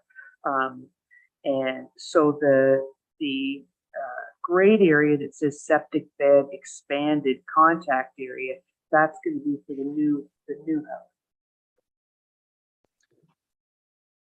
Through the chair, Councillor Cates, I believe you're referring to the severed lot to the south. Yeah, on the severed lot. That's correct. Yeah. So that's where theirs will be. That's correct. Yeah. So what the LDS report is showing that there's sufficient space on the lands to allow for the establishment of the physical septic system, as well as 100% contingency area should that septic system fail. And what is the driveway, and then behind it, there's a gray patch there on the same drawing. Is that something that needs to be torn down, or I can't tell, is it just a concrete pad? I can't tell what that is. So through the chair, we have had discussions with the property owner about that. Initially, I thought the same thing, that it was a concrete pad, and so did our chief building official. Turns out it is a beach volleyball court. So it's just sand. So as a condition number 60 requires that any physical improvements to the land be removed prior to the issuance of the certificate. So basically in this case, we're just asking them to resod that or seed it to return it to its natural state, so that when the land is sold and built on, then there's no sharing of services between the two lots. Thank you. And could you just back up for a minute? So severing the lot off, why would that affect the current house or the existing house's existing septic? Why would it be affected? So through the chair, my understanding and conversations with our chief building official, as well as the owner in this case, is that the original septic system was built as an oversized system, which is far larger than it actually needs to be based on the size of the home and the fixtures that are within it. And so it's not necessarily the actual bed as opposed to the runoff area from the bed that drops down into the side yard of the lot. So they will have to look at addressing the existing system as part of the severance agreement, but they are fully aware of that and understand that that's a requirement based on their own engineer's suggestion. Thank you, Dan. Okay, is there anyone else? Councilor Shipley? Thank you, Madam Mayor. Through the mayor to Dan. The only concern I got here, Dan, is 23790. Like he backs up another 10 feet, he's crossing the property line on that driveway. So he has a motorhome or let's say a boat behind the vehicle. I realize the driveway is going to change, but he's sure shortening his distance between lot line, proposed severance line, and his garage. Through the chair, yeah, no, you were very much correct. I guess my concern is, like, everything's fine and dandy until you get the neighbor you don't want. And, we're into a bit of a problem here. I'm sure it'll work out now fine, but it's pretty tight there for anybody who's got, back a boat up or a trailer. Yeah, Right. so through the chair, in my review of it, there should be sufficient enough space to allow for a vehicle to substantially back up, because in this case, they're coming into the driveway and then turning into the garage. So based on our standardized development standards would be 6 meters would allow for that backup to occur outside of the garage and then can drive out forward down the driveway. So there should be more than sufficient space to allow that to happen. Okay, thank you. Anyone else? Oh, Councilor Heffernan. Through the mayor to Dan, I'm just curious with this shared driveway business, is that, that's a new standard with the county, or it seems to be fairly new. Just going off what Councilor Shipley mentioned, if you do, like, have you ever had or heard of situations where, there's neighborly feuds because of the driveway? And I'm just wondering, why are we doing that now instead of allowing people to have their own? Through the chair, so that is based on the road safety manual through the county of Middlesex. So primarily county roads are meant to move traffic as opposed to accommodate residential development fronting and loading right onto them. So the position of the county engineer has been in the past and is currently that the property has an existing legal access at this particular point in time. So we would recognize that existing legal access to stay and remain with the lands. It's just they don't want to add additional new access points to the county road, which then further potentially creates conflicts with traffic moving within our highway networks. So the intent for these types of applications that do front onto county roads is to limit that to one access point to serve both properties. So each one still has their independent access as soon as they get onto their property. But the boulevard and that 6 meter stretch within their property limits would be considered as shared between the two property owners. And really that again is just to limit the potential conflict with the county road by adding new access points. In this case onto Denfield, which is County Road 20. You've just made me think of something, Dan, about the driveways. There's really nothing that prevents everyone. The access at the point of entry to the highway is one, that you can have your own driveway on your own property if you wish until you exit your property. Through the chair, yeah, absolutely. And that's exactly what the intent is of the shared access easement, is that only that first 6 meters. So the boulevard and then the first 6 meters would be considered that shared space between the two property owners. Beyond that point, it's your own driveway and it's on your own land. Right. Okay. The question? Okay. Sorry, through you, Madam Mayor. Now, Councillor Shipley has my technical brain thinking here. So, so I'm curious here, we have the existing house and what Wayne said about the driveway. So let's imagine on this picture that we've got the 6 meter shared spot. So is there any ruling, can his driveway of the existing house, is his driveway allowed to be right at the property line, or does he have to be so many feet off? Through the chair. So based on the existing zoning bylaw and our zoning standards for parking regulations, the section 4.24 of the zoning bylaw, which is zoning parking regulations, does require that municipal driveways are located a minimum of 1 meter to a property line. So beyond that 6 meter section, they would have to move the driveway over that 1 meter to comply with the zoning bylaw requirements. So that just adds to what Wayne said about getting in and out of the driveway there. And partly I'm curious, it's theirs to deal with, but you know, I don't want to have some poor people have a situation after. I'm curious how far from the garage to the green dotted line it actually is. Obviously there's cars parked there, so it is, but then when you take, you know, a meter, you take 3 feet off of that. So I guess that, you know, the existing people there must fully, you know, they must already understand what they're giving up for. So thank you.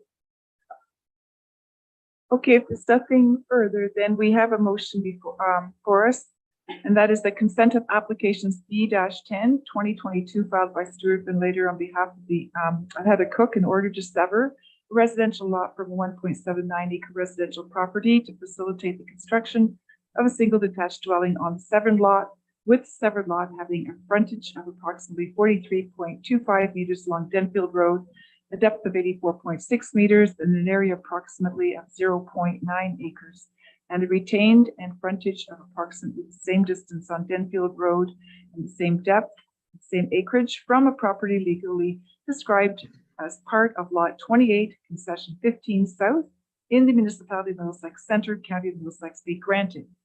And that the consent B-10 2022 be subject to the 18 conditions that are noted in the report recommendation, and that the consent applications B-11 2022 filed by Stuart and later on behalf of Heather Cook in order to establish shared access easement for the severed and retained parcels for consent application B-10 2022, with the easement being located on a property legally described as part of Lot 28, Concession 15 South in the municipality of Middlesex Centre, County of Middlesex be granted. And that the consent B-11 2022 be subject to the 6 conditions noted in the report recommendation. And further, that the reasons for granting the consent application B-10 2022 and B-11 2022 include that the proposal is consistent with the provincial policy statement, conforms to the County of Middlesex official plan and the Middlesex Centre official plan, and the proposal complies with the Middlesex Centre comprehensive zoning bylaw. Is there a mover, please? Excuse me. Second, Councillor Heffernan and Deputy Mayor Brennan. Is anyone opposed? I don't see any hands, and that is carried. Thank you. We're moving on to application 9.2, which is the plan of condominium exemption for condominiums. And Marian Cabral is our planner on this file, and she will give an overview of the planning report.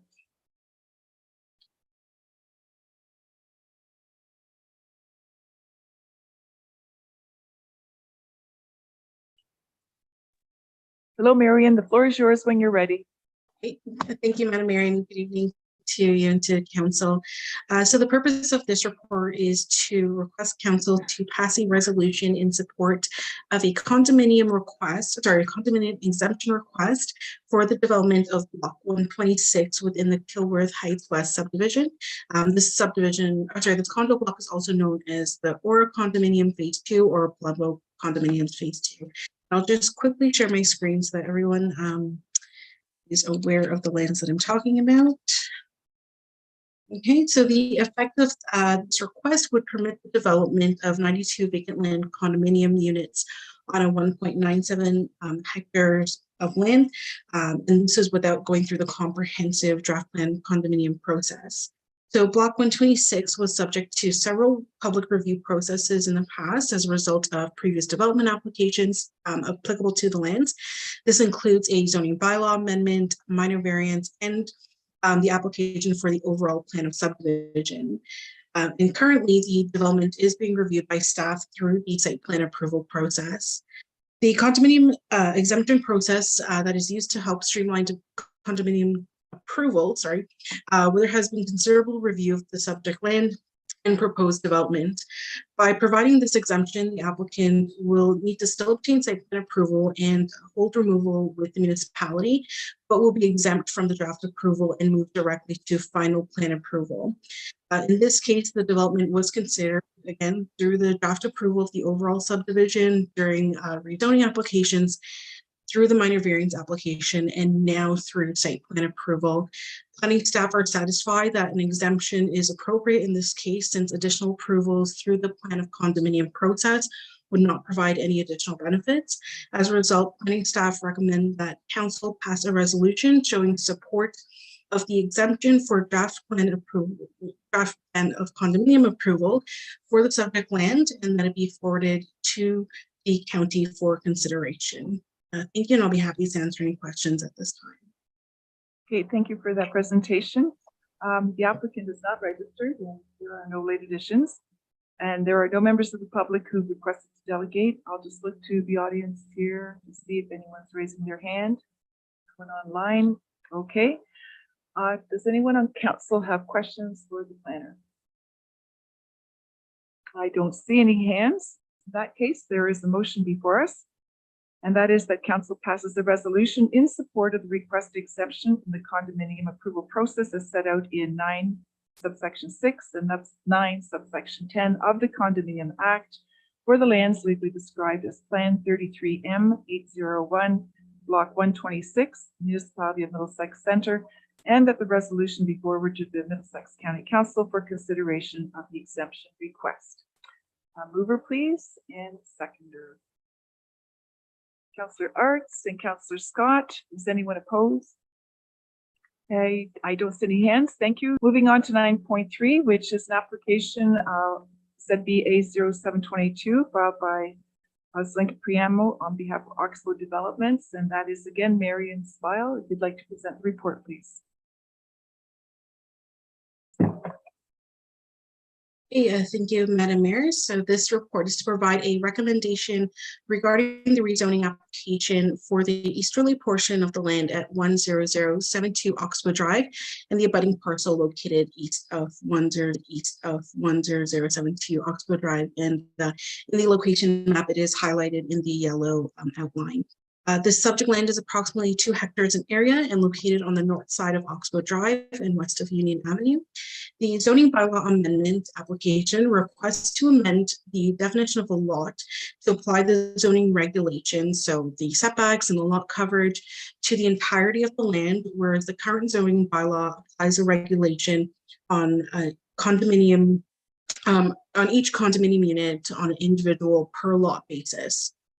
This application would just add one provision to the existing UR3-14 zone, which would state, notwithstanding the definition of a lot, the entire area zoned UR3-14 would be considered a lot, and the regulations applicable to the subject lands apply to the zoned lands as a whole, and not to any individual unit within a plan of condominium.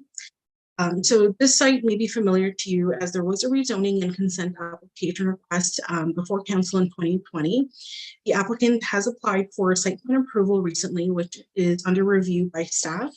The current plan shows a 50-unit development, which is similar to what we had seen in the past. However, there are slight modifications. More so that the current plan contemplates a vacant land condominium tenure, which applies the provisions of the zoning bylaw on a per lot basis, not on a site-wide basis. So to avoid amending all the standards of the zone, the applicant has requested that the definition of a lot not apply in this circumstance related to a plan of condominium. And this would allow the applicant to apply and adhere to all the approved zoning regulations and the building envelope that was established in the UR3-14 zone to facilitate development of the site. Notice of the application was circulated to agencies, area residents, and staff. At the time of writing my staff report, I did not receive any comments from members of the public. However, I did have a few requests to just seek clarification on what the application is actually requesting. However, there were no formal or written comments related to this. Additionally, we don't receive any comments from municipal staff or agencies related to the rezoning application, and additional details would be provided during review of the site plan. I will also note that the lands are also subject to a holding provision that requires a public site plan review. So at a future meeting, staff will present the site plan to fulfill that precondition. So generally, planning staff do not have any concerns with this amendment since it is minor in nature and speaks to the tenure of land, but not the permitted uses or built form, and no other standards are being altered. The applicant will still be required to adhere to all the other provisions of the UR3-14 zone, including the setbacks, density, and lot coverage. As such, staff recommend that the zoning bylaw amendment request, as amended by staff, be approved as the proposal is consistent with the PPS, the county, and Middlesex Center official plans. And this opinion is provided prior to a public meeting and without the benefit of receiving all comments from the public. Should any new information arise, council is advised to take that information into consideration. Thank you, and I'll be happy to answer any questions. Thank you for that presentation. The applicant had not registered to speak, but I have confirmation that Matt Campbell is here to speak to the file.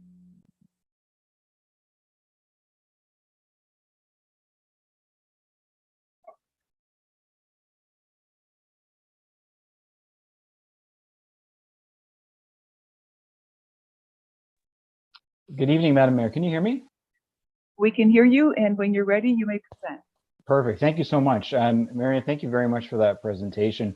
A couple of points that I just wanted to bring up for council's information here is that the application that's before you this evening is largely a technical amendment. And that's simply because the previous iterations for this site didn't contemplate a condominium ownership. You may recall that the previous owner of these lands was looking to do rental housing. The lands subsequently sold to a new developer, and this developer would like to move forward with a vacant land plan of condominium.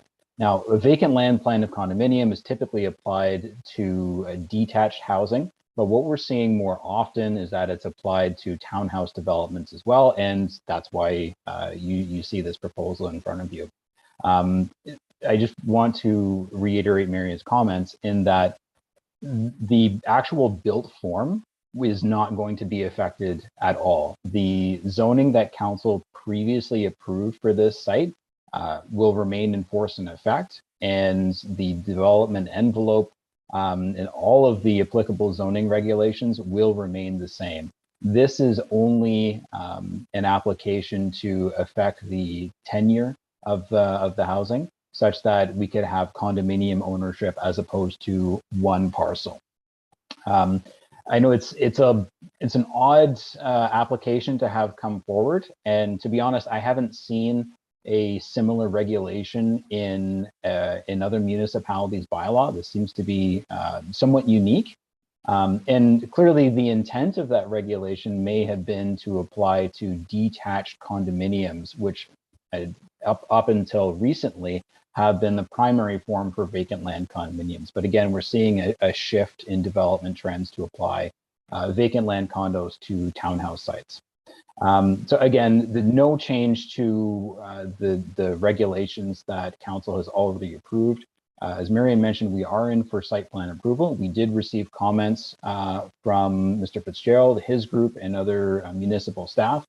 The developer has taken those comments back and is revising the plan. And hopefully we can provide another submission to municipal staff in short order, and then we can have that public meeting and present that to council and to the public. I'm happy to answer any questions that council may have regarding the zoning bylaw amendment that's in front of you or the development itself. Thank you. Okay, thank you. I think we're clear on that. It's, I guess, housekeeping item as opposed to, we'll get your presentations and all the details down the road on what is proposed for the property. So with that, we have a couple of members of the public who want to speak to the change in zoning, I guess is proper terminology. The first person we have is Mr. Miles.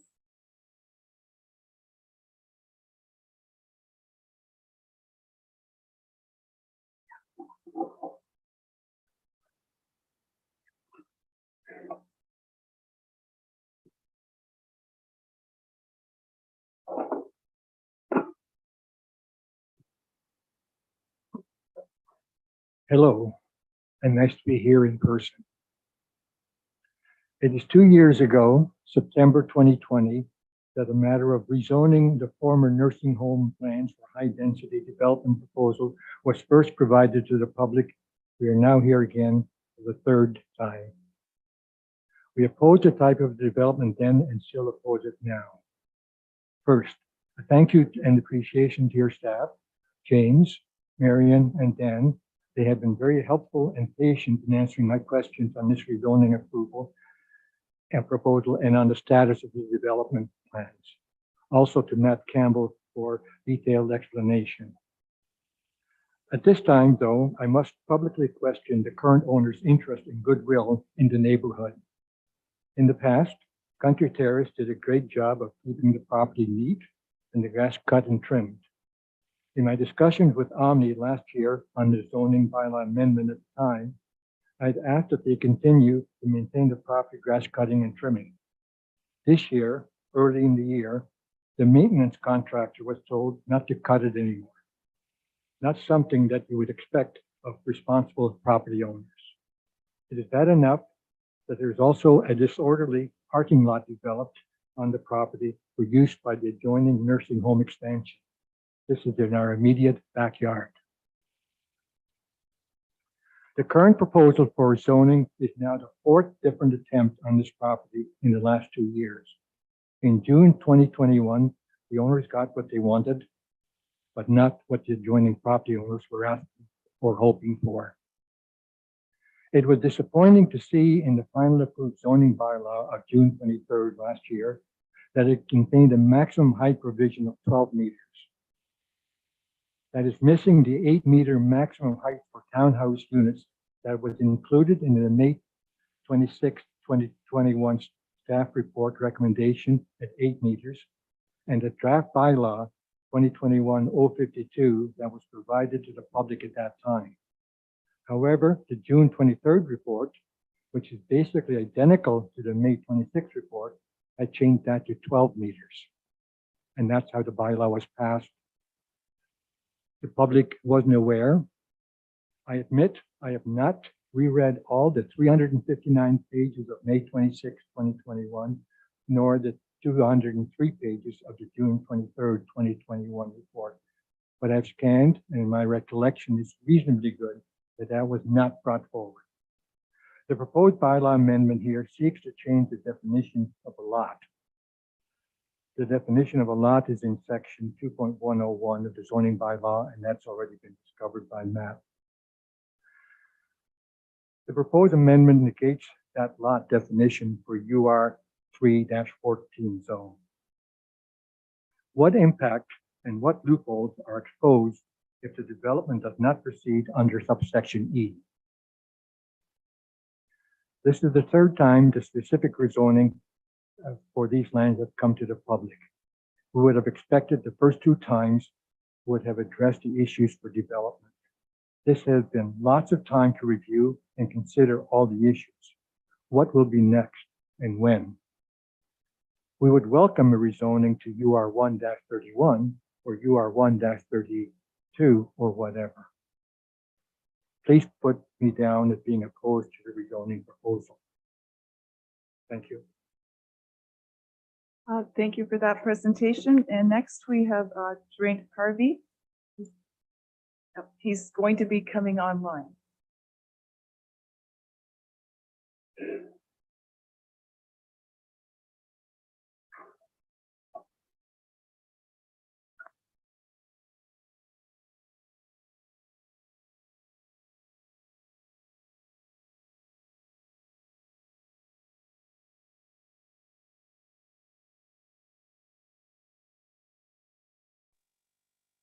Good evening. Mr. Harp. Hello, we can hear you. The floor is yours. We have 10 minutes per presentation. Thank you, Madam Mayor. I hope to be quicker than that. Madam Mayor, members of the council, I've got 3 points to make, which connect with this amendment. The first is in relation to the letter concerning the addition to the zoning bylaws, which was largely unintelligible to me and no doubt others. I'm still not clear what the addition involves, although from what I've heard from the meeting, that has been clarified. But in terms of the correspondence, as I say, largely meaningless. The information may be clear to a planner, but not to the average person affected by the plans.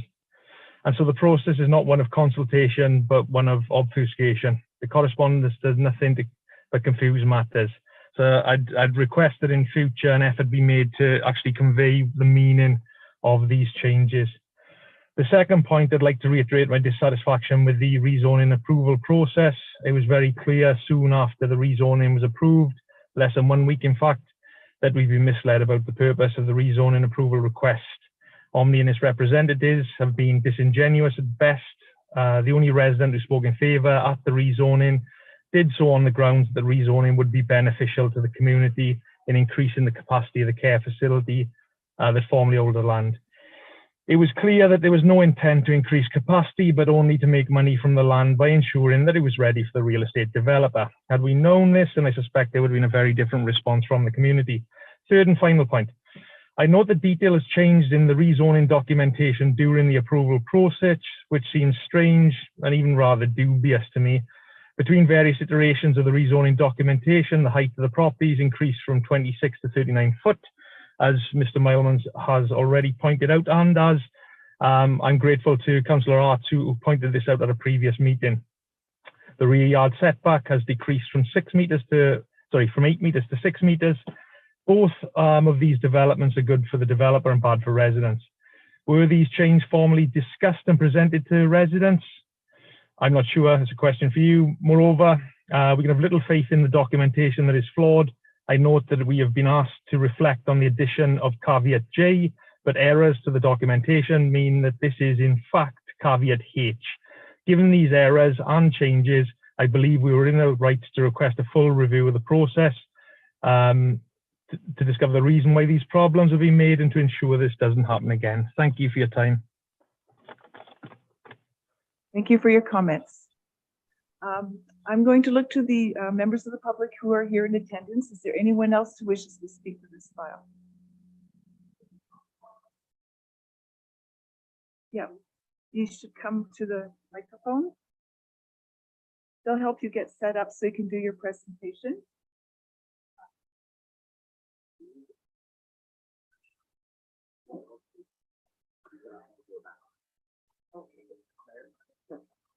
Hello. Okay. I don't know. Yes, if you have questions that you need clarification on, so for example, from the planner, then that will be, go ahead and do your questions or we'll get the clarification. But this isn't like a public meeting where you're presenting and then we're going through a whole process of, yeah. Okay, so the floor is yours. Sorry. Okay, so we just had questions regarding what they're actually doing back there. Are we allowed to ask those questions? Like, the purpose of this meeting is to have a discussion on the change in zoning. And that is the decision that council will make tonight. I think these might be taken to a planner or to staff to get clarified. Dan, do you want to jump in there?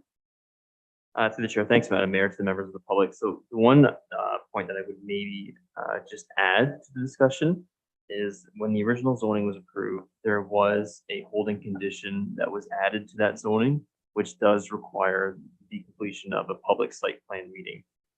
So that has not occurred at this point in time, but that will basically be a presentation of the exact development that is proposed for the property and give the public an opportunity to speak to that proposal. So if that will come, tonight is just specifically the requested zoning to basically amend the definition of a lot to apply to the entirety of the site and not as an individual vacant land condominium unit. So we'll see you next time. But there will be a public meeting on this application again, as you pointed out in your presentation, Mr. Campbell mentioned as well. Okay, and is there anyone else online? No. Okay, so we've covered those. I'll look to council then. Are there questions that you have on the change requested here tonight? Councillor Heffernan? To the mayor, to Dan or Marion. So basically,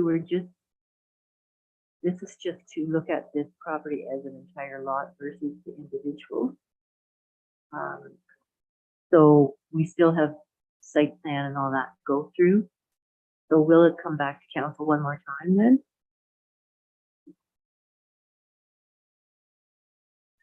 Through the chair, I guess I'll jump in. Yeah, so the application before council tonight is with respect to the report that Marion has presented, which is specific to basically amending or adding a provision that basically the existing zoning provisions that are on the lands would be the same if it was a standard condo or a vacant land condo, to just really break it down. The issue is that Middlesex Center's zoning bylaw states that a vacant land condominium unit is considered a physical lot, whereas in a standard condominium unit, the entirety of the unit is the entire land area, and the physical structure is considered the unit.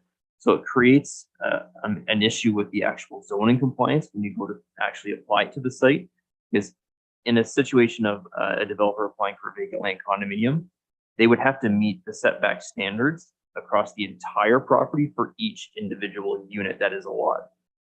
So in this case, what they are requesting is permission to allow that zoning standard that was established through the original plan to apply the same in a standard condominium versus a vacant land condominium. So the actual building footprint and permissions don't change on the lot as a whole, but it just clarifies that those standards will apply holistically to the zone and not to an individual lot if created as such through a vacant land condominium. And then with respect to your second question, there will be a follow-up public meeting with respect to a public site plan application review. However, we typically don't bring those forward for comment to council until we're in a position to, let's say, an agreement to potentially accept a design to a plan for the comment for the public to look at it and for council to look at it. That is certainly the public can make comment at that time. Council can also make comment at that time for staff consideration. However, it technically is still an administrative approval. So I just want to make sure that everyone understands we will receive comments and take those into consideration, but the approval authority rests with, in this case, the chief building official. This isn't going to create a loophole. Still process. Through the chair, in my, and you know, Mary, I don't want to take away from Marion's thunder here, just her file. But technically speaking, what the zoning request does is allows the site to develop as either a standard condominium or a vacant land condominium. Really, at the end of the day, in my professional opinion, the only change is a change to ownership and function of the site. These standards that apply to the site as a whole are still the same. Thank you, Dan. And I was just going to suggest that perhaps Arnie needs to get involved with the tidy yard if they're not maintaining the property that runs right onto Oxbow Drive.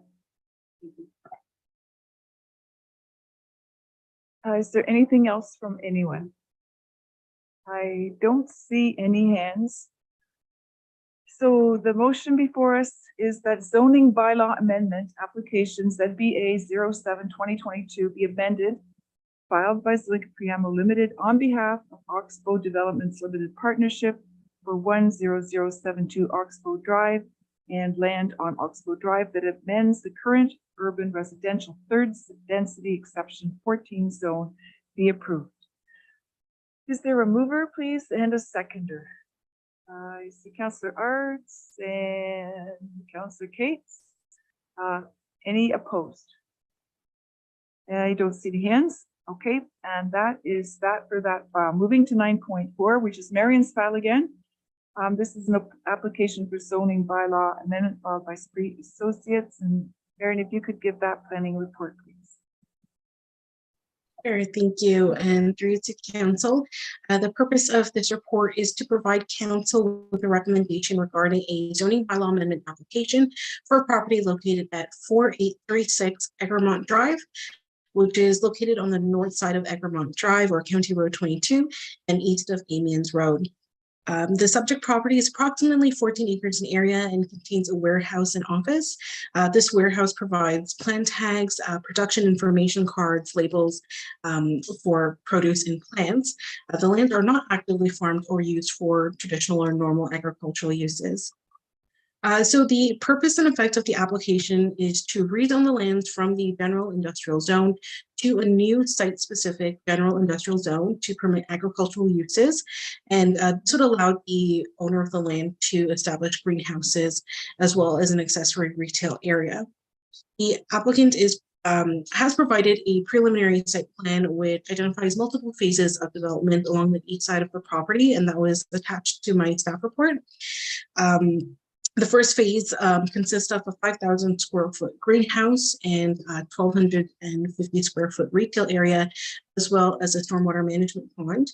In the future phases, the greenhouse would expand by another 5,000 square feet, and eventually wholesale greenhouses are intended to be built on the property, totaling approximately 140,000 square feet of greenhouse area.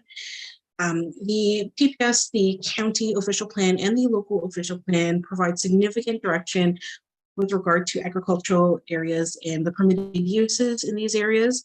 Greenhouses are considered permitted uses by the province and by Middlesex Centre, as noted in the zoning bylaw. However, in agricultural areas, general industrial uses are not permitted and directed to settlement areas where servicing and infrastructure is available. So staff circulated the application to area residents, agencies, and staff.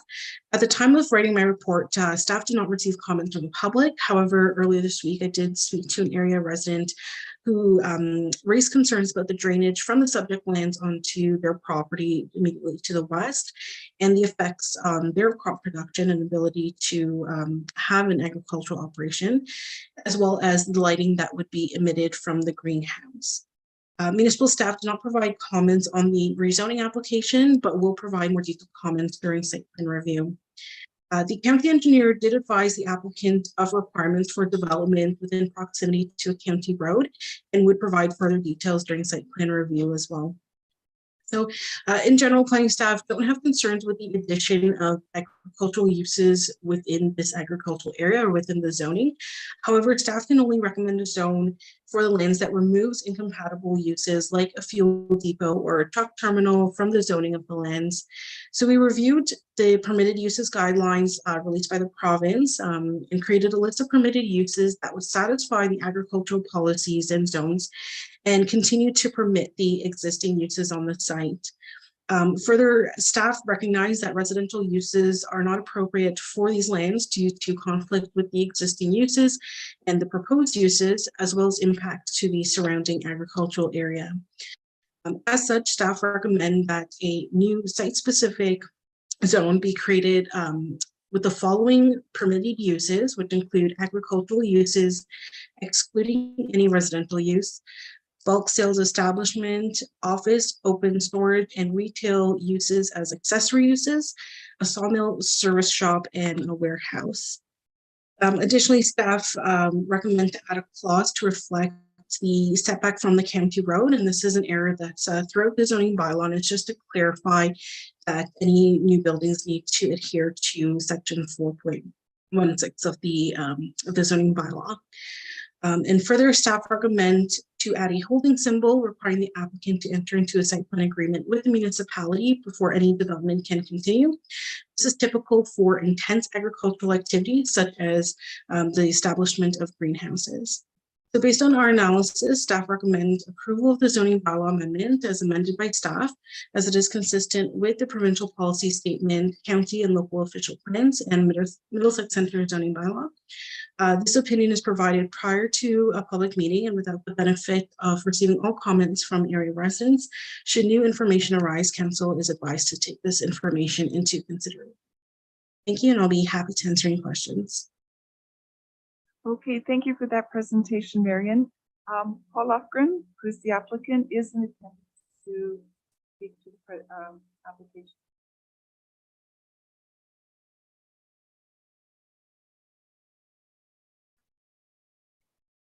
He'll be here virtually.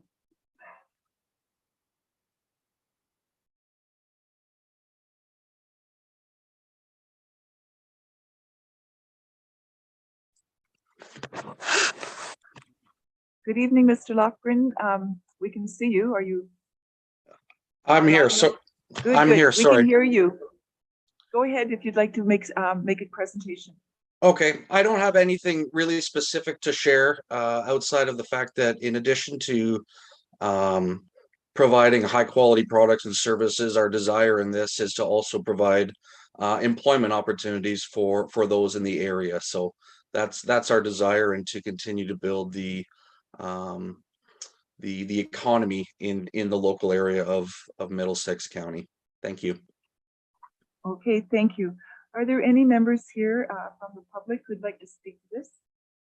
If you want to come forward and you get plugged in, and then you can make your presentation. Not yet, just a second.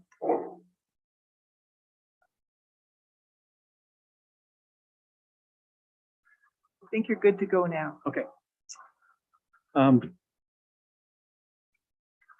Good evening, Madam Mayor, County Council members and staff. My name is Dave Pranger. I've lived in the township all my life, lived in this area all my life, and enjoy the land, enjoy the neighborhood, all that kind of stuff. I've worked in a greenhouse business for a long time, previously in employment. I do know that they create a lot of water off the property when it rains. I see the plan does have storm runoff ponds, but where's it go after that? I know all your housing programs have a storm drainage system, but there's also a way for that storm water to disappear. I do not see this in this plan and would like that to be addressed, because if it's not addressed, I will lose production land, or it might become swamp because of the runoff after a while. Also, in most greenhouse systems to grow crops properly, we need lighting. It's very intense, and that in many communities now is considered light pollution. I'm wondering if we have a plan in our township. I believe we could keep growing greenhouses in this township. It's a great township for that, but I think we should look proactively and what are we going to do with the lighting, the excess lighting. So I'm not opposed to the plan, but I think there is some things we could look at to make it work appropriately for the neighborhood and for the county. Thank you. Okay, thank you for your presentation. Is there anyone else? I don't see anyone. Okay, well, Council, it's your turn then. Questions, comments? Go ahead, Councillor Arts. Through your Madam Mayor, I'm not sure, Marion, the first question I have would be for you. Could you also, a lot of businesses that sell horticultural crops, it wouldn't surprise me if a landscaping business sort of coincided with this, and I've got no issues for that, but are they allowed to do it there? I guess the applicant should make for sure if he goes that route, he knows if he's okay to do it, that's all. So I guess that's a question. Through Madam Mayor to Council Arts. So we've been very clear in clarifying what the uses would be permitted on the property, especially there's differences between a market garden versus what's permitted in the agricultural uses versus wholesale operations, and of course a contractor's yard, which we have made abundantly clear that would not be permitted even as like an accessory use or similar. So that is something that it would be regulated through the zoning bylaw and permitted uses, and would continue to not be permitted on this site. Okay, and my other couple questions, I believe, to the, sorry, through Madam Mayor, to the applicant. I was gonna ask a question about light, we call that white light, or the light at night too. Depending on what he's growing in the greenhouse, there may be no lighting, but if there is gonna be lighting, I hope we try to use something to diffuse that. Like, I know there's more modern technology, and I don't know if we can, I don't want cannabis grown in this place if at all possible, because it smells. Like, I mean, that I feel bad for the neighbors that have to put up with those. So I hope that by giving the greenhouse license, that down the road cannabis is not grown. Thank you. Would you like to respond to that, Mr. Pranger? Oh, yes, sorry. Mr. Lochran. Yes, I was on the wrong track. Pardon me. Would you like to comment with respect to the water questions and the lighting questions? Well, I can start with the cannabis one. I can assure you that cannabis will not be grown there as long as we own it. So that assurance I can make. In terms of the lighting, there is potential for lighting to be used. We would definitely take into consideration that does have an effect on surrounding areas, and would look at minimizing the impact that it may have on the properties around the area. But initially anyway, the plan is for a small greenhouse structure that will be mostly seasonal, and so there won't have any impact directly at this point in time. That would only have an impact later on in potentially phase 3 of the project, and we have some time to look at how we could limit its effects. Okay, thank you for that. I'll look to, okay, go ahead. You're next, Councillor Shipley. Thank you. Through the mayor to Marion.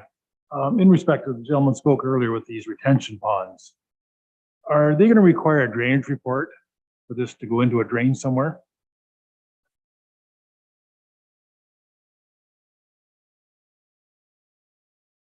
Sorry, Councillor Shipley, was that question related to the drains and where it would outlet to? Yeah, so if the retention pond fills up, where is it going to end up going after that? Or maybe it's more of a question for Rob, if he's on, I'm not sure. Yeah, I think that might be a question for Rob. Unfortunately, we don't have the site plan application in hand either to point that directly to where it's going, but I did raise the concerns from the resident to the proponent, to Mr. Lofgren's consultant, and they have started modifying their drainage, at least for the purposes of the application, but perhaps Rob can verify what's intended for the stormwater pond outlets. I see, Rob, would you like to step in and comment on the site plan pieces and the question that Councillor Shipley had about water? Yep. So through Madam Mayor to Councillor Shipley, no, it's a fair question, and where the pond is located at the north end of the site, it's certainly away from the road as well. There's no apparent drainage course right in close proximity to it. So essentially, to satisfy the detailed design, when we review that, we'll be looking to make sure that they have a sufficient drainage outlet. And we do have some sites where that sufficient drainage outlet may be through infiltration. I don't know that this site will be suitable for that. If it's not, then they would need a surface water outlet to show that they have a suitable outlet that the pond can drain down between storm events. So it may require a municipal drain report to establish sufficient outlet if there's not one that's already existing. And just looking quickly at the aerial view and the drainage mapping, it does appear that there's a water course that crosses Egremont that heads south to Amiens. That's probably the closest one. That would be the outlet for that property. Great, thank you, Rob. Anyone else?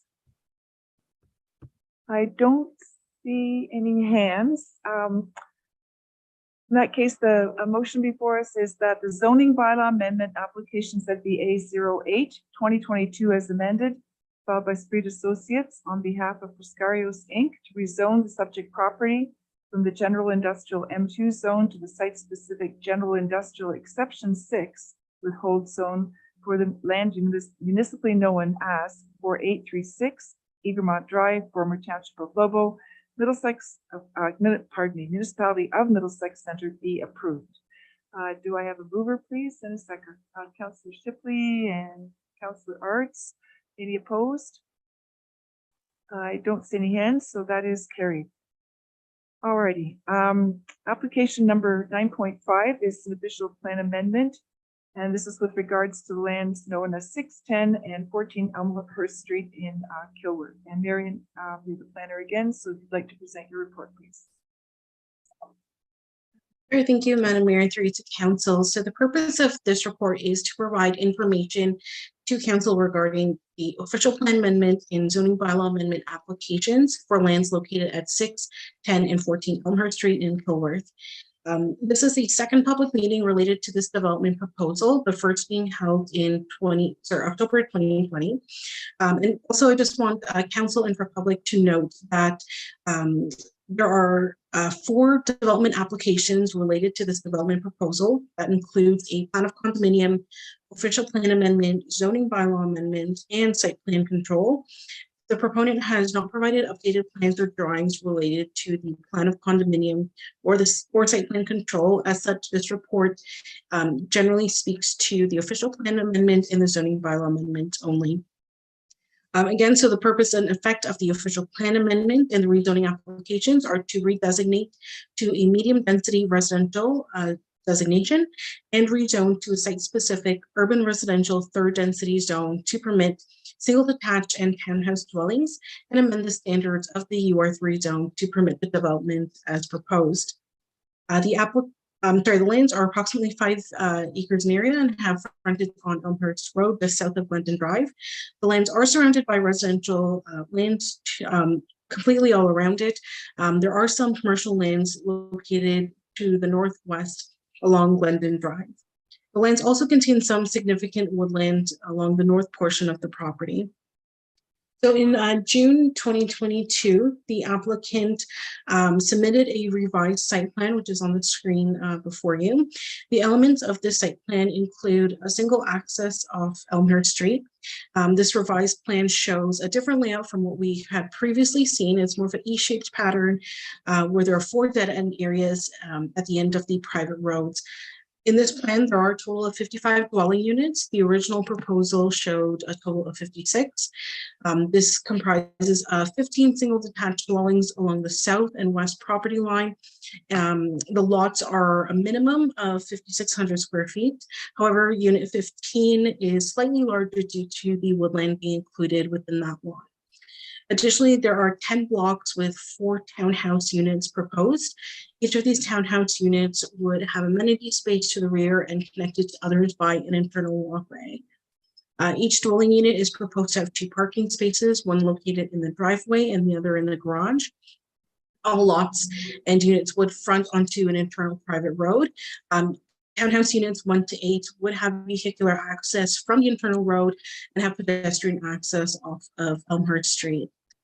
So the overall gross density for this development is 27 units per hectare. No amenity space is proposed on site. However, there is some space allocated for centralized mailbox and snow storage. The proponent has also provided 14 visitor parking spaces along the internal private road in a lay-by. No on-street parking is proposed on the internal road as it is a fire route. So again, the proponent has not provided any revised details related to servicing, stormwater management, landscaping, or lighting. However, it's expected that the revised development plan would be serviced by municipal water and municipal sanitary services that are intended to extend along Parkland Place and Elmhurst Street to the subject land. The applicant has also advised that there would be fencing around the northwest and south ends of the property, as well as decorative wrought iron fencing along Elmhurst Street. Finally, an internal sidewalk is not proposed along the frontage of the single detached units. However, they are proposed between the townhouses. So I will say that it is understood that earlier this month, the developer initiated a town hall meeting with area residents where a revised or a new plan was shown and discussed. This development plan showed 45 units, so 15 singles and 30 townhouse dwelling units. However, the municipality has not accepted receipt of this revised plan, and my staff report specifically reflects the 55 unit plan submitted in June of 2022. So infill and intensification is generally supported by the provincial policy statement, the county official plan, and Middlesex Centre official plan, provided there are no negative impacts to natural heritage features and that development can be supported by municipal services and amenities. I will note that the county official plan was adopted recently in July of 2022. While the policies are not approved and in effect, council may consider them when reviewing this application. Specifically, the revised policies address the protection of natural heritage features, transportation and development of private roads to the standards of the municipality, and site design standards, including 2 access points to the existing road network. Further, higher density development is aimed to be located in proximity to open space areas, village centers, commercial centers, and within proximity to main transportation corridors. So notice of this meeting was circulated to agencies and area residences following the public meeting from October 2021. And prior to writing this report, staff received a number of comments from area residents that are detailed in my staff report. To summarize, concerns are primarily related to the incompatible density proposed from the site, increased traffic generated for all by all future residents from the development, exacerbating the existing traffic flow on Elmhurst Street as well as throughout the neighborhood. The lack of connectivity to the rest of the neighborhood. There's privacy concerns about the removal of trees and woodland from the property. There's no desire for existing residents to connect to public servicing, and concern about the stormwater runoff damaging neighboring properties and affecting the water quality within the area. The chief building official did not provide comments prior to this meeting. However, during pre-consultation, comments were received to ensure the proposed development and the site plan meets the Ontario Building Code requirements, and that the proposed roads and fireways that provide enough turnaround for emergency vehicles. Additional comments were provided related to site plans, such as on-site amenities, garbage collection, and amenity space area. The Public Works and Engineer Department provided comments related to the proposed sanitary, storm, and municipal water connections proposed for this development. The applicant must be able to demonstrate that the proposed servicing plan is viable to the municipality, and that sanitary and water connections are also desirable to the municipality and to area residents. And more detailed comments are provided within my staff report. Also, the county engineer had provided comments during pre-consultation and noted that improvements may be needed to Elmhurst Street and Glendon Drive, and that intersection specifically. However, there is consideration for other options at nearby intersections within the neighborhoods. The county road is designed to handle increased traffic, and the recent environmental assessment considers growth throughout Komoka and Kilworth. However, we'll note that staff have not received any more recent comments from the county engineer related to this, or in light of the advancements in the environmental assessment and design of Glendon Drive. And finally, county staff continued to have concern with compatibility of the proposed intensification in relation to the surrounding land use in the community. While it is important for infill and medium density development to occur in urban areas like Kilworth and Komoka, a number of units and the lot fabric proposed may be incompatible with the surrounding community. Staff also note that the development proposal lacks access to public and private open space. There's concern with the proposal to protect the significant woodland from the development encroachment and tree removal to accommodate the development. There's a lack of sidewalks proposed. The road layout is undesirable, and lines on one access to Elmhurst Street is not ideal. And of course, there's concern over the snow storage locations and impact on groundwater and drainage as it affects other properties. Upper Thames River Conservation Authority has not provided comments related to this public meeting. However, they did provide feedback during the pre-consultation phase and provided guidance during the completion of the development assessment report. So as mentioned, the purpose of this report is to provide information to the public and council and solicit feedback regarding the 55-unit development plan received in June. With that being said, staff do not expect that our comments would change significantly as a result of the 45-unit plan that was proposed by the applicant more recently. However, we do expect that the 45-unit plan may affect some zoning standards that are written in the report. So in consideration of the new and the revised plan and the fact that the plan of condominium application has not had the benefit of a second public meeting, staff suggests holding another public meeting for information purposes for or at a future date, which is yet to be determined. And following that subsequent public meeting, staff would provide a recommendation to. And thank you, and I'll be happy to answer any questions at this time. Okay, thank you for that presentation. We have the applicant is in attendance to comment on the application. And okay, Mr. Knudsen, if you'd like to take the table there.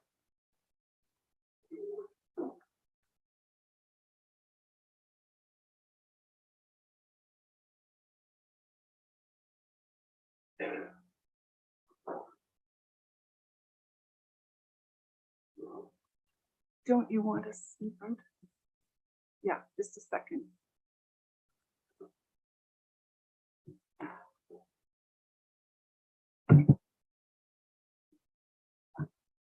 Sorry.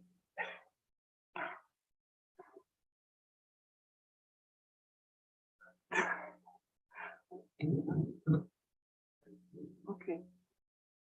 Good evening, Your Worship, Council. Nice to see you, Dan and Marion. I'm going to be fairly brief tonight. Marion did make mention of a revised proposal that was presented to the neighbors and to Councillor Cates about 2 weeks ago.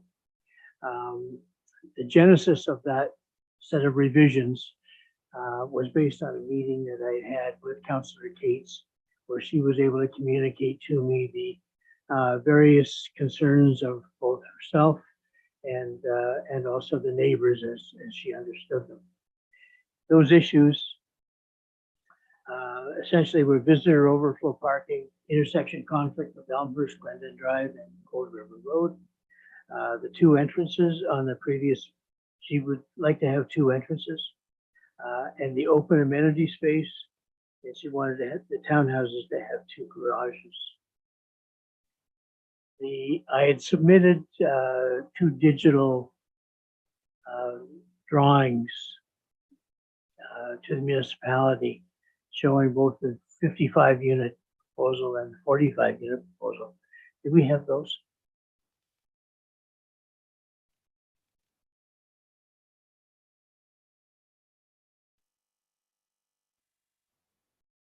For the clerk here, There we go. have a Thank you. presentation before us tonight that we're addressing. That's the revised site plan, Your Worship. Right, and that's what's That's not before you tonight. that is what is before us tonight. To clarify, there's a revised application being submitted for the 45 unit. Marion's report was based on 55 unit. She's only had a very brief time to be able to wrap her mind around what's proposed in the 45 unit. So can The you explain 45 to me why we're here if our planner hasn't had a chance to present a report based on the most recent information? Your Worship, the report was well in process. This meeting was scheduled, and I had scheduled a neighborhood meeting based on the 55 unit site plan. That Zoom meeting was held September the 7th, 2 weeks ago tonight. At that meeting, I had presented, based on the meeting previously with Councillor Cates, we went through the various issues, and the 45 unit is in response to a lot of those issues that were there. And those were presented to the neighborhood and also to Marion. In fairness, Marion has not had an opportunity to fairly assess those issues and the changes in that site plan. I'm sorry to cut you off. I'm here as a council member, head of council. The council heard a presentation from our staff tonight. They have not had the benefit of this discussion, presentation, or report based on that. I don't know why we're here. We're talking about a report that Marion has just presented.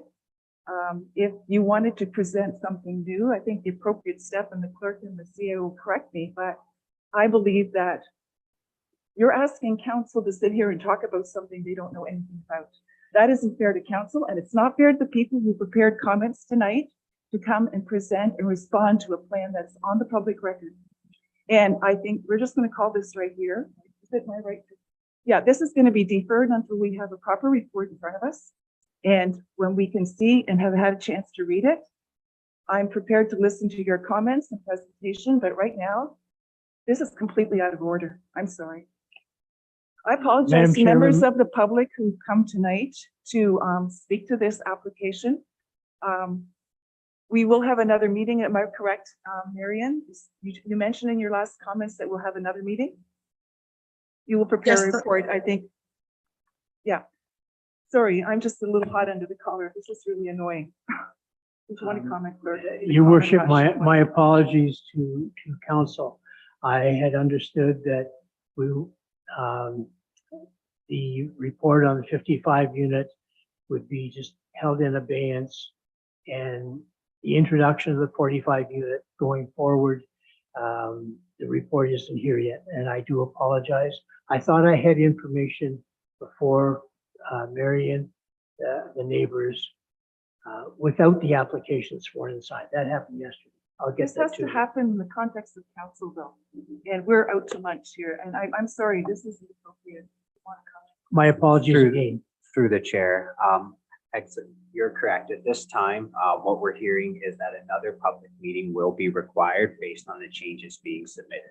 So there will be a further public meeting, and members of the public who are in attendance at this evening's meeting will have an opportunity to delegate at this meeting.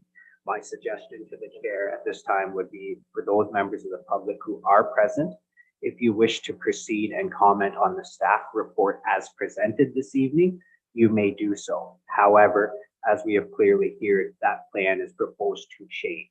So you may wish to wait until a future public meeting to comment on the plan as submitted and changed. But in a moment, I'll turn the meeting back over to the chair, who will give an opportunity for anyone present if they wish to make comments. And following that, we can proceed to close the public meeting. Thank you. I'll stand back, your worship. So I'll turn to the members of the public who are here. I have Wynn Broush.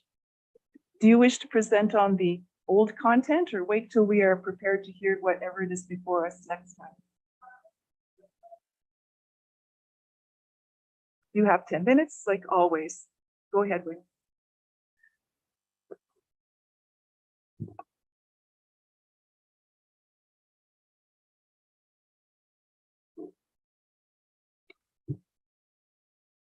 Good evening, Madam Mayor, Council and staff. Thank you for the opportunity to present our concerns regarding the Elmhurst Street proposed development application, whichever one it may be. I believe you all have a copy of our submission filed earlier. And before I start, with your permission, please, I would like to submit an addendum to our preliminary submission to become part of the official report. This addendum has over 100 neighborhood signatures in support of our original submission, if I may include that. Through the chair, I will accept that from you and keep that on file following this meeting. Thank you. Many thanks. We ask that you consider our preliminary submission that you have, along with this presentation, while our committee completes a thorough examination of the developer's geotechnical report through the lens of Bill 108, the Ministry of the Environment's Clean Water Act, the federal and provincial climate change initiatives, and the Upper Thames River Conservation Authority regulations. As you see in our submission, we in Old Kilworth understand and accept that a revamping to this area will happen. Our community also understands that Bill 108, More Homes, More Choice Act, seeks to increase, quote unquote, the supply of housing to help every person in Ontario by making housing more affordable. However, we are vehemently opposed to the high density proposed, which is contrary to existing bylaws. We will provide details in this regard in our final submission. We are extremely concerned about the potential negative impacts on our groundwater systems, general environmental impacts, and traffic safety. We are also aware of the importance of these discussions and decisions as they are precedent setting for other future developments. We urge you to take account of the following. We are first and foremost concerned about potential contamination of our existing waterways, about our ground and storm water control, and about the integrity of our septic systems that will very likely be compromised with the currently proposed development. Since the mid-1960s, the Elmhurst, Parkland Place, and Beechnut property owners have been responsible for the maintenance and service of their individual water systems to ensure both potable water and proper disposal of gray and black wastewater. The average lot size in this block is minimally a half acre, which is required to accommodate properly functioning septic systems and septic integrity. Most crucial is the safety of our water wells, whether they be shallow or deep. They provide our drinking water along with all the other aspects of our healthy daily living. Without a guarantee to keep our water source safe, maintaining the integrity and functionality of existing systems, we could not accept any development or population density increase. Section 21.1 of Bill 108 states that a quote unquote, authority shall provide the following programs or services within its area of jurisdiction. Specifically, quote, programs and services related to the authority's duties, functions, and responsibilities as a source protection authority under the Clean Water Act. The Clean Water Act is designed to, quote unquote, protect existing and future sources of drinking water. It is important to note that the information found in the LDS geotechnical report on wells regarding location, type, and use is based on flawed data. Several nearby wells, shallow wells, do not appear on the MOE records, and many of the addresses in the well records data catalog are incorrect. Also, the vast majority of wells in close proximity to this proposal are shallow and are very much in daily use. We also found that the subsoil strata supporting our groundwater systems is very inconsistent as it falls within the Elgin Basin. Additionally, the use of language such as generally, may, should be, might be, that's used in the LDS report does not give us confidence that our groundwater and wells will be safe with this developer study. This creates liability issues, which the developer and Middlesex Center must address. Our views are indeed supported. Upon recent discussions with the well drilling entity, we were informed that, and I quote, if the proposed development site is drained, it will have a direct and detrimental impact on shallow wells downstream. In my opinion, at present, the municipality does not have a means to properly drain this property without direct impact to neighbors' water tables. Draining will cause shallow well depletion and may cause groundwater surge to existing septic beds. The proposed area is at the very top of Elmhurst Street, and excess water can only flow downhill to properties with wells and septic systems. In addition, runoff from streets and rooftops during increasingly common torrential downpours is an ongoing issue and will likely be compounded with additional contaminants, which may find entry points into the groundwater systems through the shallow wells. It seems that an agreed upon contingency plan in the event of contamination or damage to the integrity of the wells and more careful study of the groundwater and drinking water systems in Old Kilworth would be very prudent, given that other properties along the northeast section of Kilworth have been purchased by potential developers, and the likelihood of increasing pressure on our water systems seems assured. Regarding the environmental impact, Bill 108 clearly stipulates the need to, and I quote again, protect species at risk. The proposed development is located adjacent to a green corridor regulated by the Upper Thames River Conservation Authority along the Thames River in an area with endangered species. Furthermore, in Canada's climate plan document, Canada's Climate Actions for a Healthy Environment and a Healthy Economy, creating climate change resilience is an important component. Planning for a higher density development in a mature lot area located at the top of a hill near an eroding riverbank with an absence of public transportation or nearby amenities is clearly contrary to the intent of Canada's plan to create climate resilience and reduce emissions. In conclusion, I must emphasize that the residents of Kilworth are not opposed to new development, and we very much are in support of the essence and intent of Bill 108. Our recommendations speak for themselves. We ask that you consider in your decision-making the very uniqueness of this area, as well as its topography, subsoil strata composition, and sensitive ecosystem. It is evident that the area has been treated as such by the county, by the Upper Thames River Conservation Authority, and the many people who choose to walk through it, as well as those who have resided in it for generations. Council, members of the public in attendance here today, both in person on Zoom, we invite you to visit our neighborhood and experience its uniqueness yourselves, so that you can fully appreciate our concerns that have precedence in this province and within this region. As our preliminary submission highlights, we are fundamentally concerned with the preservation of our life-supporting systems that are our wells. Additionally, the aggressive damage causing erosion from poor stormwater management, the groundwater depletion and diversion, and the functionality of our septic systems concern us greatly. The preservation of the ecosystem here is vital in this era of climate change. In this vein, we would like to leave you with the following questions for the developer and especially for council. What are your plans to mitigate damage to wells and contamination of groundwater, and who is liable? Would it be incumbent on the developer to fund a permanent solution for affected residents in the event of well contamination or other water issues? Will the Upper Thames River Conservation Authority be consulted and an assessment completed given the property's proximity to environmental areas of interest? And will the municipality require traffic study as a condition for site plan approval? Thank you for your time and attention. We truly hope you can appreciate the decisions regarding the development of Old Kilworth that will affect us for a lifetime. Okay, thank you for that presentation.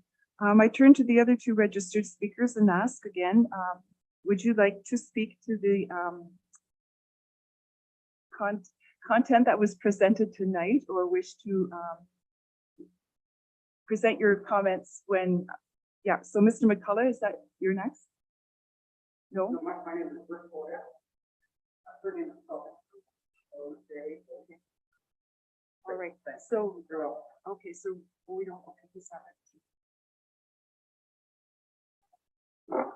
So, yeah, go ahead then. Thank you very well. And again, 10 minutes.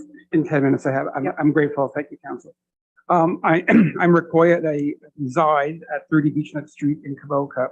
This is just down the street, approximately 85 meters from the one edge of the proposed development. I watched and participated in the meeting 2 weeks ago regarding the proposed Elmhurst development, and I wish to bring to your attention concerns I have through the lens of crime prevention through environmental design. Basically, known by its acronym, CPTED, crime prevention through environmental design. The premise is that proper design and effective use of the built environment can lead to a reduction in the incidence and fear of crime and or abnormal behavior and improve the quality of life. The CPTED practitioner will, upon reviewing a potential project, will see that all human space has some designated purpose. All human space has some social, cultural, legal, and physical definitions that are prescribed as desirable or acceptable behaviors. And all human space is designed to support and control those desired behaviors. So depending on how we build it, we're going to have a behavioral outcome. The CPTED practitioner considers many elements when examining an environment associated and its associated spatial behavior. We ask, what are we trying to do here? How can we do it better? During the meeting of September the 7th, I reviewed the proposed, then, as I learned, fresh off the press, revised development drawing. The drawing showed the development of detached houses and townhouses in a urban pod isolated from the bordering community. My concern was the lack of connectivity to the rest of the community. Through its very coordination on its lot, this development turns its back onto the neighborhood. In terms of trying to exit the interior of the actual the actual proposed development. One would be approximately 200 meters away from the street. Because at this point, a resident would see that where, as I said, they would get out of the proposed development, see a street in front of them, and then use that street to make their way to wherever they want to go. At the same time, upon looking backwards, they could look through a backyard and see that a short distance away would be an adjoining residential street. Typically, humans choose the path of least distance. The physical environment of this development then will potentially turn normal users into abnormal users. Lots of unoccupied homes become pathways. Unfenced or poorly fenced areas are not a challenge to the trespasser. As I mentioned at that meeting, also a business commercial area at Kilworth Park Drive and Glendon Road are going to be seen as a type of an attraction to anybody that would be living in the proposed development, and a relatively short walk through private property from the northwest corner of the proposed development. Pedestrian use of the shoulder of the road on Glendon Drive is a very risky behavior. My concerns would be met if there was some sort of connectivity to the rest of the community and neighborhood by way of pedestrian cycleways or another street. If residents did do what the roadways would lead them to do and walk the 200 meters to the edge of their community, their new community, it is that point when they walk off the proposed development land, they step onto the edge of Kilworth or Elmhurst Street. They will meet a roadway approximately 5.5 meters wide, where two cars will have to try to accommodate one another if they were to choose to pass at the same time. The pedestrian is then left to either step off to the side on the one side where there's a relatively steep ditch, and if they're on the east side of the road, less so. Either way, without a sidewalk, it's a risk-taking behavior. Walking along the street, walking out of one's residential community should not be a risk-taking behavior, not to this degree. It's connectivity that I'm concerned about.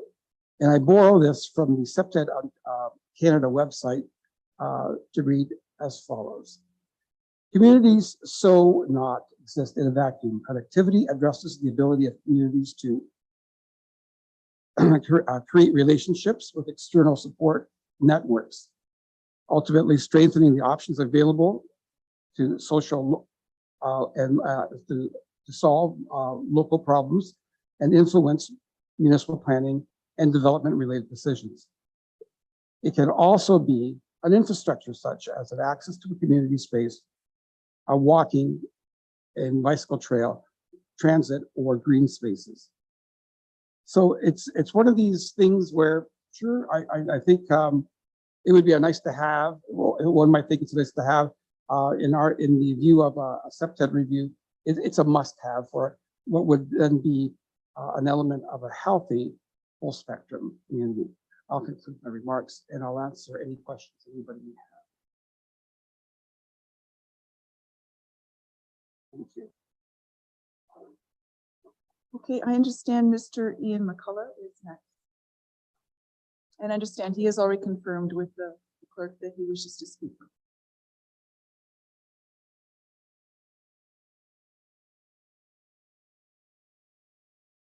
Can you hear me? You're on the line. Go ahead. The floor is yours. Thank 10 you so minutes, much. please. Yep, I'll keep it down and simple. Before I start with my little write-up, so I don't forget anything, I just want to point out that whether it's 55 or 45 units, the Honorable Sue Cates brought up a point last year about them talking about a 2-car driveway, and she mentioned that parking in the driveway and then parking in the garage shouldn't be considered as 2 cars. You'll still find people parking on the road, and as much as they said they're not going to allow that because it's an egress route, who's going to be enforcing that? So I'll continue on with my little write-up. So we live directly behind, oh, sorry, I'm on my phone. We live directly behind where the planned development is located. We chose to live here because of the quiet, serene location. Now we are threatened with someone who wants to turn 3 houses into what, 45. We're not talking about tripling or quadrupling the number of houses that are wanted. It's an increase of 15 times. 15 times that isn't taking into consideration of what is planned on being built directly across the road. They're seeing the planned development that they're looking at building right across the way and possibly having another 30 units in there, which is going to continue to increase what is potentially now just a 3-4 lot location into possibly, it's 85 or so, or I should say 75. This neighborhood was never designed to handle that many houses, cars, people, and the noise pollution. The traffic that these developments will bring. I moved into a quiet, small, already developed neighborhood, expecting to stay it that way. If I wanted a future development behind my house, I would have bought a home on the other side of Kilworth that backed onto the farmer's field, fully expecting it to turn into a new subdivision, because that is what rich land developers do to farmland, which is turning into housing developments. We have a situation here where a rich land developer who has never lived here, I'm assuming, and will never live here, sees an opportunity to use it's the Bill 108 to make a lot of money at the expense of the surrounding homeowners. Where all of us have that chosen old Kilworth, we have chosen old Kilworth as our peaceful and quiet home, are affected by this greed of a developer to make as much money as they can without having any regard as to who it will affect. I am sure that this bill that continues to pop up in conversation about dense housing was meant to be more in a newly developed subdivision like the one in Kilworth west of us, and not for a 3-plot land that someone can only see dollar signs instead of a quiet community. I am a resident living on only one of 2 truly egress rooms out of the old Kilworth, and I've noticed considerable increased traffic due to the addition of speed reducing bumps on Jeffries already. Now we have to consider another 90 plus vehicles just from this location, plus who knows how many more from the new location presented across the street to enter or exit my neighborhood. My concern for the safety of not only my children trying to ride their bikes on these streets and road, but of all the neighbors and their children as well. Our neighborhood will become a construction zone for a year, causing damage to our roads, dust in our yards and pools, and noise that will disturb our already peaceful backyards. As well as having 45 extra housing units behind us, where we only would have had 3-4 units kind of thing. There is going to be considerable background noise from all the traffic, from all the people out there enjoying their backyards, if they even have any, because it doesn't look like there's much planned for that, will still resonate throughout the neighborhood for a quiet area that we originally bought into. As well, I'd like to talk about the point of a school intake.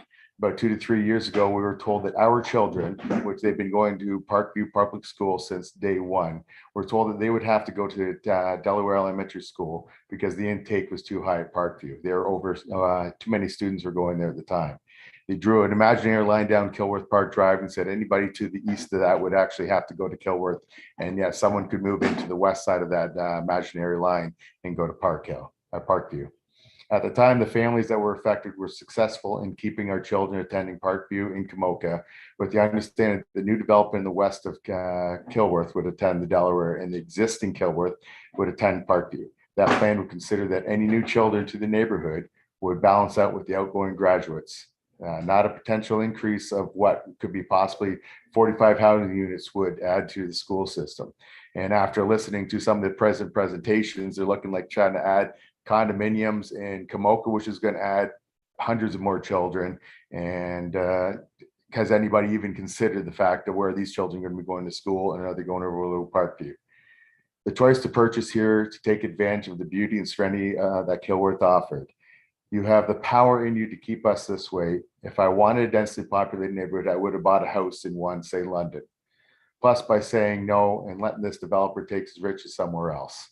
I think that when they originally came out with this 55 plan and he's shrunken it down to a 45 plan, that's just pittance. That is not considering anything in our neighborhood. That is not considering the fact that people have, as mentioned before by other speakers, we've got generations of people living here, retirees, new families, and they want something simple. They want something quiet, and they do not want to have a densely populated area in here.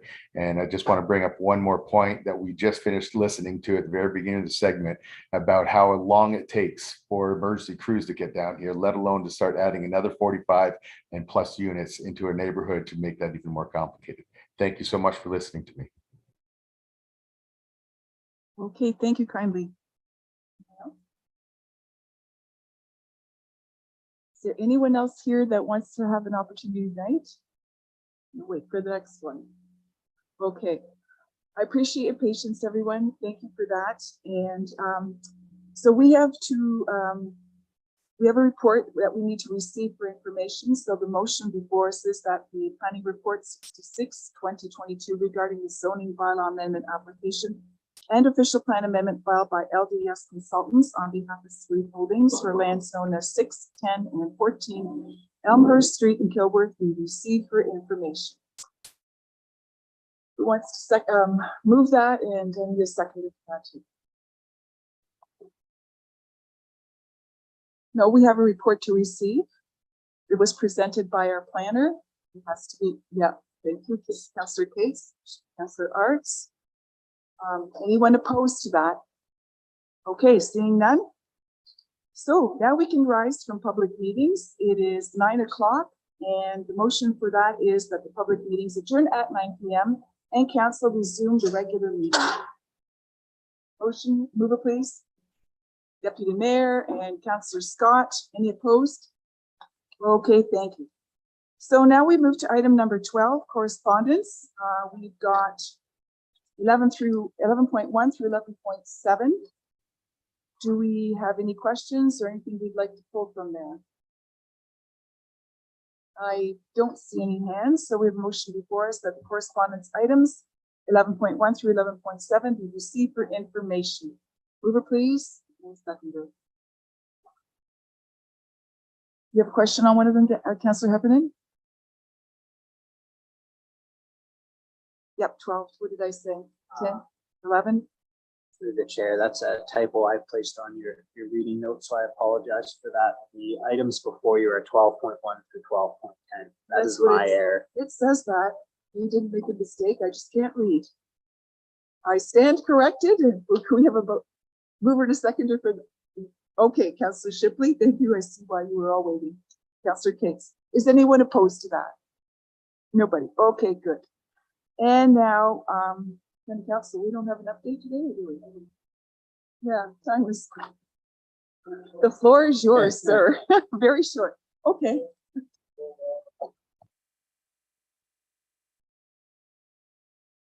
Mayor Lodge. The federal electrical boundaries, there's a meeting on October 28th at the Ivy Center regarding the boundary changes. It's a public meeting. There were some planning matters from Thames Center and Middlesex Center that already been passed here, and they were passed by the county. They're consolidating some highway bylaws, several bylaws put together to clarify rules for developers and owners of properties for access onto those roads. The Warden's Banquet will be held on November the 5th in Dorchester. So you want to mark that date down? And that's the gist of that meeting. Thank you. Short and sweet. Thank you very much, Deputy Mayor. Is there any other business anyone would like to raise at this time? I don't see any hands, so we can move to bylaws. And we need a motion that bylaws 2022, number 89 through bylaw 2022 through 93 are listed on the September 7th, 2022 council be adopted as printed. We have a mover, please.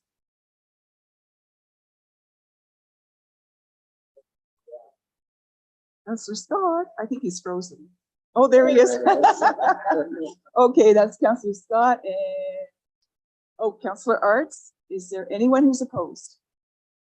I don't see any hands. That is carried then. So now to the adjourning motion, and that is the Council for the Municipality of Middlesex Center adjourns the September 21st, 2022 meeting at 9:03 p.m.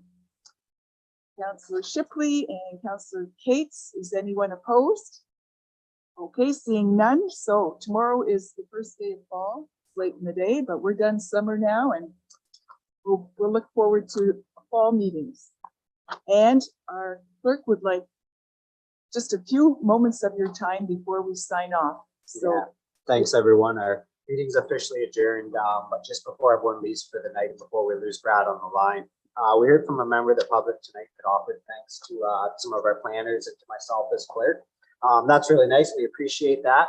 I think what some of these individuals don't see is for these meetings in particular, these planning items, it's really Megan on it who's doing a lot of the work. They're receiving all these comments, they're actioning all this stuff. Now she's running back and forth with all of this stuff and making it happen. So I know the public doesn't necessarily see that. I know council might not see that, but I want you to be aware that's who's doing a lot of the real work. Thanks. Yes, thank you.